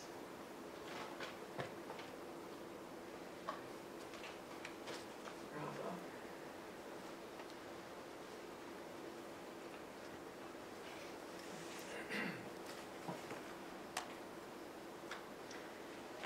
So we have some things coming up this next year that are extended healing trainings. 4 to 5 days. We'll be in the Bahamas on Paradise Island in March. We'll be in California at 1440 Multiversity in April. We'll be on Cortez Island in British Columbia at Hollyhock, which is just a fabulous place, in October. These are all on our website. We do an advanced 5-day retreat at a fabulous place called Mosswood Hollow. We hold that to 20. We don't go above that number. So people get a lot of personal training. You can apply for that if you are already doing a lot of healing work. And tomorrow, folks, we're doing Reaching the Higher Realms for Healing. We are bringing kitty cats, Diane, to do the healing work. Have you ever been touched by a cat? Ooh. So here's our information. Joyce and Helen, sellablehealing.com, our phone number in Seattle, website that you can reach us. Do join us tomorrow. Whoops. Leave it at that. Okay, got time for questions. Yes? Do you ever work with people who have biochemical mental issues, like brain Yes. dysfunction? Yes. The question is, do I ever work with people with mental issues, biomedical stuff, mental? Yeah, I do. One of the main ones, a man came to me, he tried committing suicide several times. He was working with a psychiatrist and on a lot of medication. He had, one of his suicide attempts, he wrecked his intestines, bad. And so he said, just fix my guts. I said, okay. His name's Jeff, wonderful guy. So we started in, and I worked with him in the office. And all of a sudden, his digestion and elimination got better and better. And at some point, it was fine. And when I started, I said, you must promise me you will continue to see your psychiatrist. If we need to consult, that would be great. And you must stay on your medication. Yes, okay. So after his guts got healed, and he said, well, work on my brain. Okay. So this is some years back. I would put my hands on his head, and I could feel the energy going to neural circuits and disconnecting some and reconnecting others. There are triggers that are trauma related that cause neural circuits, like with veterans, bless their hearts, thank you for serving. that once they hear a loud noise, they drop to the ground. PTSD, it's classic. It's a neural circuit that got established in a moment of severe trauma. We can change that. Those circuits can dissolve and new circuits form that are not terrified. So that was what was happening with Jeff. And eventually his psychiatrist said, well, you're doing so much better, let's lower the meds. So he went down on his psychiatrist's advice and guidance until he was completely off of all meds. He went back to graduate school. Now he's living in San Diego, living a really good life. So yes, it's not 100%, but we've had experience with people and those things change. Yeah. So if a young scientist approached him and was totally atheist and skeptical about the soul and how it connects to the physical body, how would you address that? He asked me if a young scientist approached me who was an atheist and totally skeptical about all of this. I wouldn't try and convince him. I was like, you know, huh? Yeah. Might hit him on the head with a leaded glass window and and there are times when a spouse sends their spouse and says, you know, fix this person. And I've had people go, oh, my wife sent me there, I really want to be here. So okay, fine, but I just hop on the table and see what we can do. And then they go, oh, how many more sessions can I sign up for? That felt really good. You know, so I've seen everything. Yeah. Questions? How do you find a good healer in the area where you live? How do you find a good healer in the area where you live? You take this card and you wait for a phone call. That's about guidance, you know. You've got to, it's hard. It's really hard. And you have to kind of trust that inner thing that you've made a good connection. Yeah. A lot of organizations, especially churches, talk about the power of prayer for healing, the power of prayer for going through all kinds of things. How does that concept fit into what you're talking about? He wants to know how the power of prayer fits in with what we're talking about. However you name the connection with the divine, I call the power of prayer. So meditation to me is the same. And having others pray for you is the same. Often prayer becomes too much yabbity, yabbity, yabbity. And so there's an aspect of silence you also find in many churches where that sense of connection becomes the real blessing and touch of healing. So we all have a little bit different vocabulary trying to describe the experience of being blessed in prayer, being blessed by God, receiving the blessing of the Creator, however we name it. For some people, it's a tree. Yeah? Yes? We can talk that viruses are incurable. What is your experience in working with viruses? You know, there's lots of different kinds of viruses. Yeah, there are lots of different kinds of viruses, and her comment is we've been taught that they're incurable. So there are parts of the body that can take bacteria or viruses and eat them, essentially, and digest them. They're gone. There's, I don't want to get too deep in the science. Yeah, there's T cells, but there's also enzymes inside of every cell that can keep it balanced and free of that. So what I do when I'm working with that kind of thing is tell the viruses, you know, you can just stop and give your proteins to this body on your own. And there's a process in cells, like if you have cancer, that's called apoptosis, where the cell itself can die. So I say, okay, use the enzymes inside of you and stop making other cells. And if they don't, then the mother bear shaman in me steps forward and says, virus out now.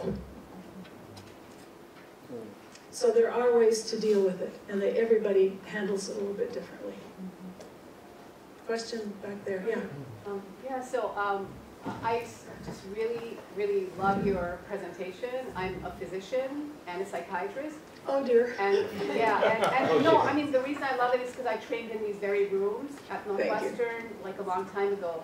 And I also got really sick and had light experiences that got me completely well.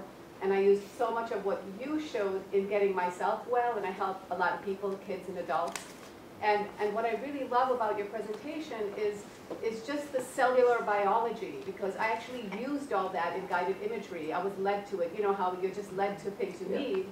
And I completely healed myself from 4 uncurable conditions after coming from a family of all physicians, you know, doing energy work and everything. So just the fact that you talked about the marriage of the cellular biology that you were trained in and the energy work. And so just, I'm a homeopath as well. And I do holographic repatterning too. So the homeopathy just had a movie come out called One Last Drop. And so they're trying to work with the cellular evidence of how homeopathy heals when so many people have converted to using it throughout the world. And I'd love to talk with you about like doing some research with that with us, you know, just because, I don't know, I just really wanted to say I loved your presentation because of the marriage of the science and the healing. And what I've learned is, because I'm wearing all my Northwestern clothes because I'm at the Parents' Weekend, and that's where I went 30 years ago. And it was in these very rooms, like this very room, that they talked about fibromyalgia in 1986, not realizing I was going to get fibromyalgia from being up for 36 hours, you know, and all this stuff. So like when I'm in these rooms, I know that the people who need us come, and like people are asking, you can't really convert anyone who's not ready. But we are here in this bridge of science and healing because we're meant to be in that bridge. You know, we're the people who are helping on the bridge, and only folk who is ready. So I guess I don't have a question, but I just really appreciate everything you've shared. Thank you so much. My statements. You need a local healer, get her car. Yeah, absolutely. And her husband are excellent. Fabulous. Thank you for being here. Wonderful.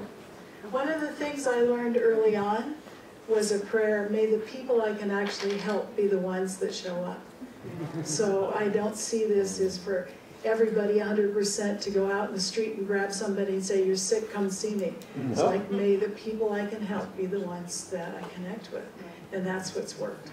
That's why I've never been guided. I honor people who put schools together and all of that. It's not been my calling.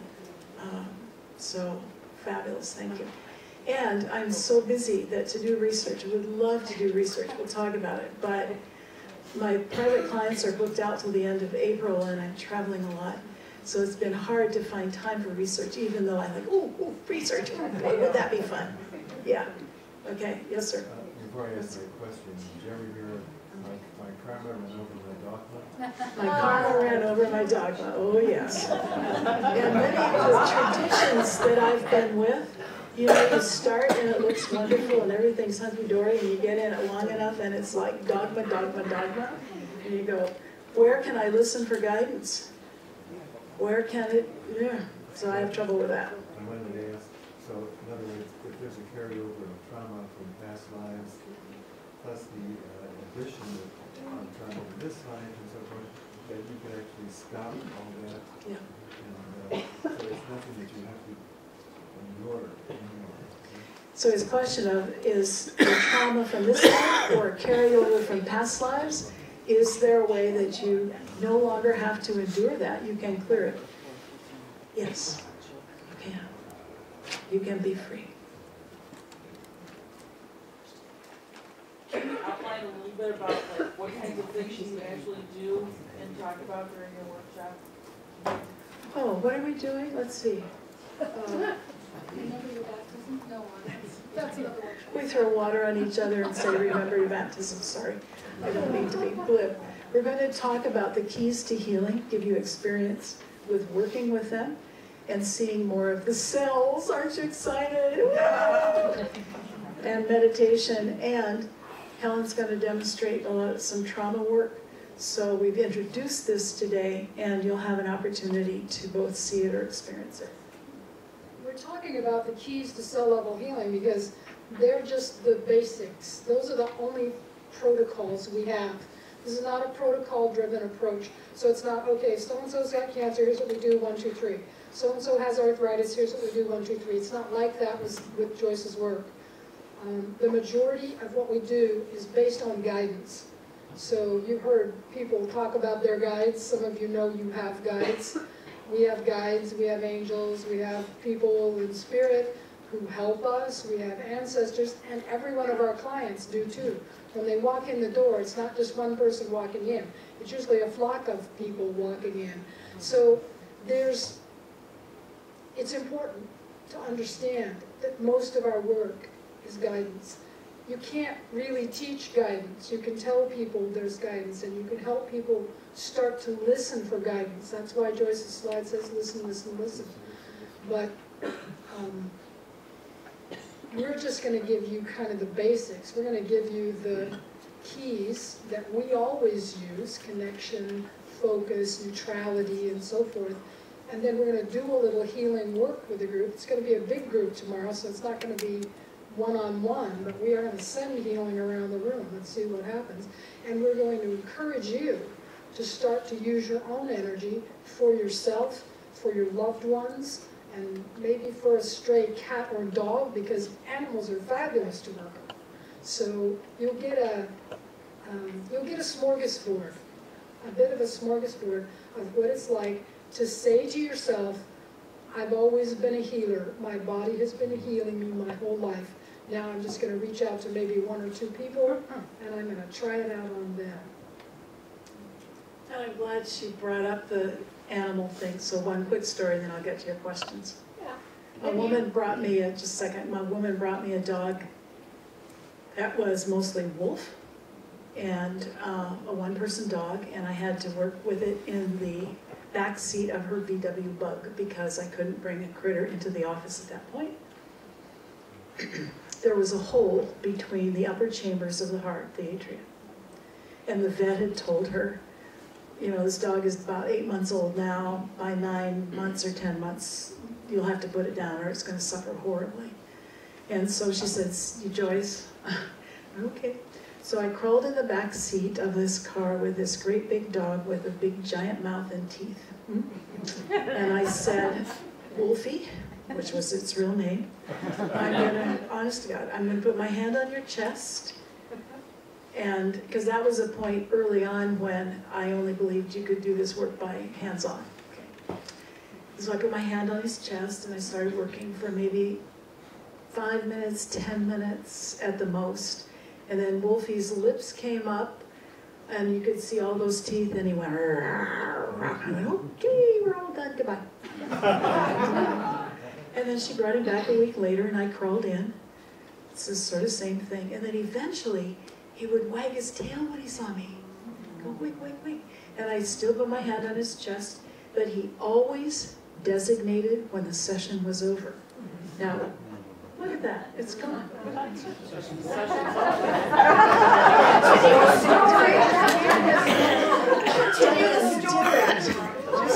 She said, it's almost time to be over, and so look at that. This is bizarre. Wolfie said the session was over. Anyway, Wolfie said it's not over. It's not over. Yeah. And so, but he wouldn't be a big bad growl. It was just kind of and I go, okay, Wolfie, bye-bye.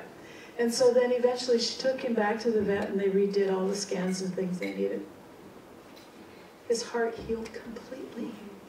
He lived 11 years. And she let me know when he finally passed. She moved up to Vancouver, BC. She actually was a professor at UBC. And so there's no belief system here. This is a dog.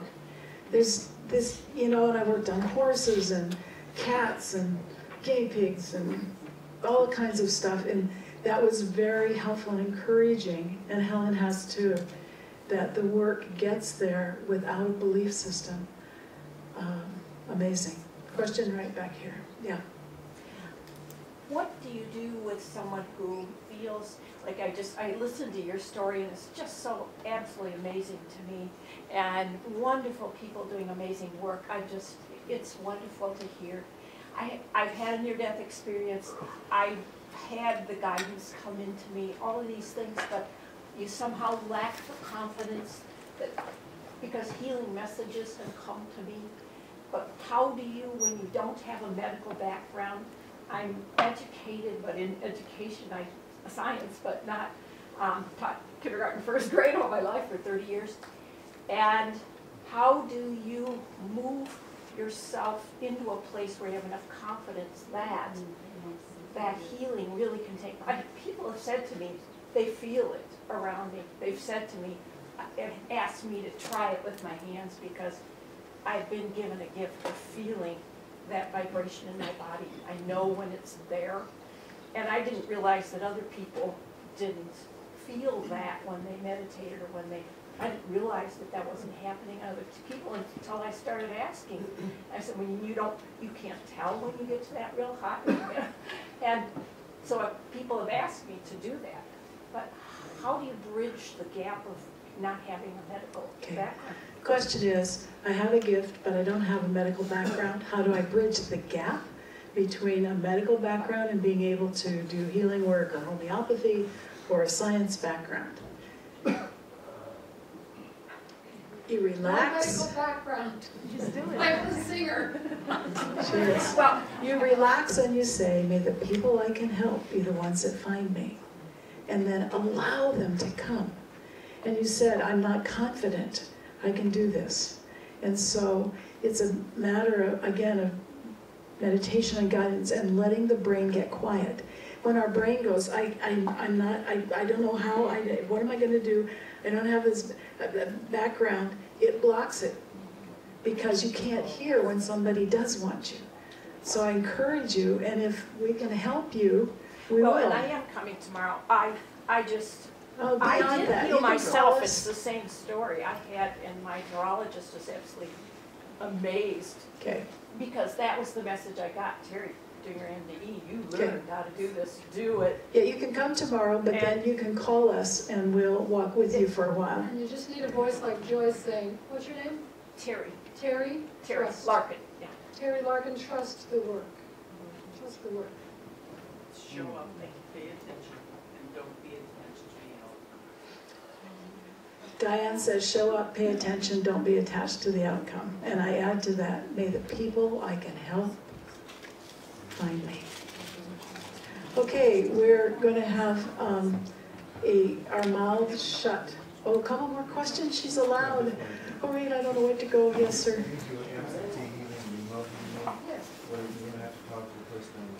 No. I talk to them on the phone. Once in a while, if it's a baby and their parents agree, I will. But we never work without person's permission.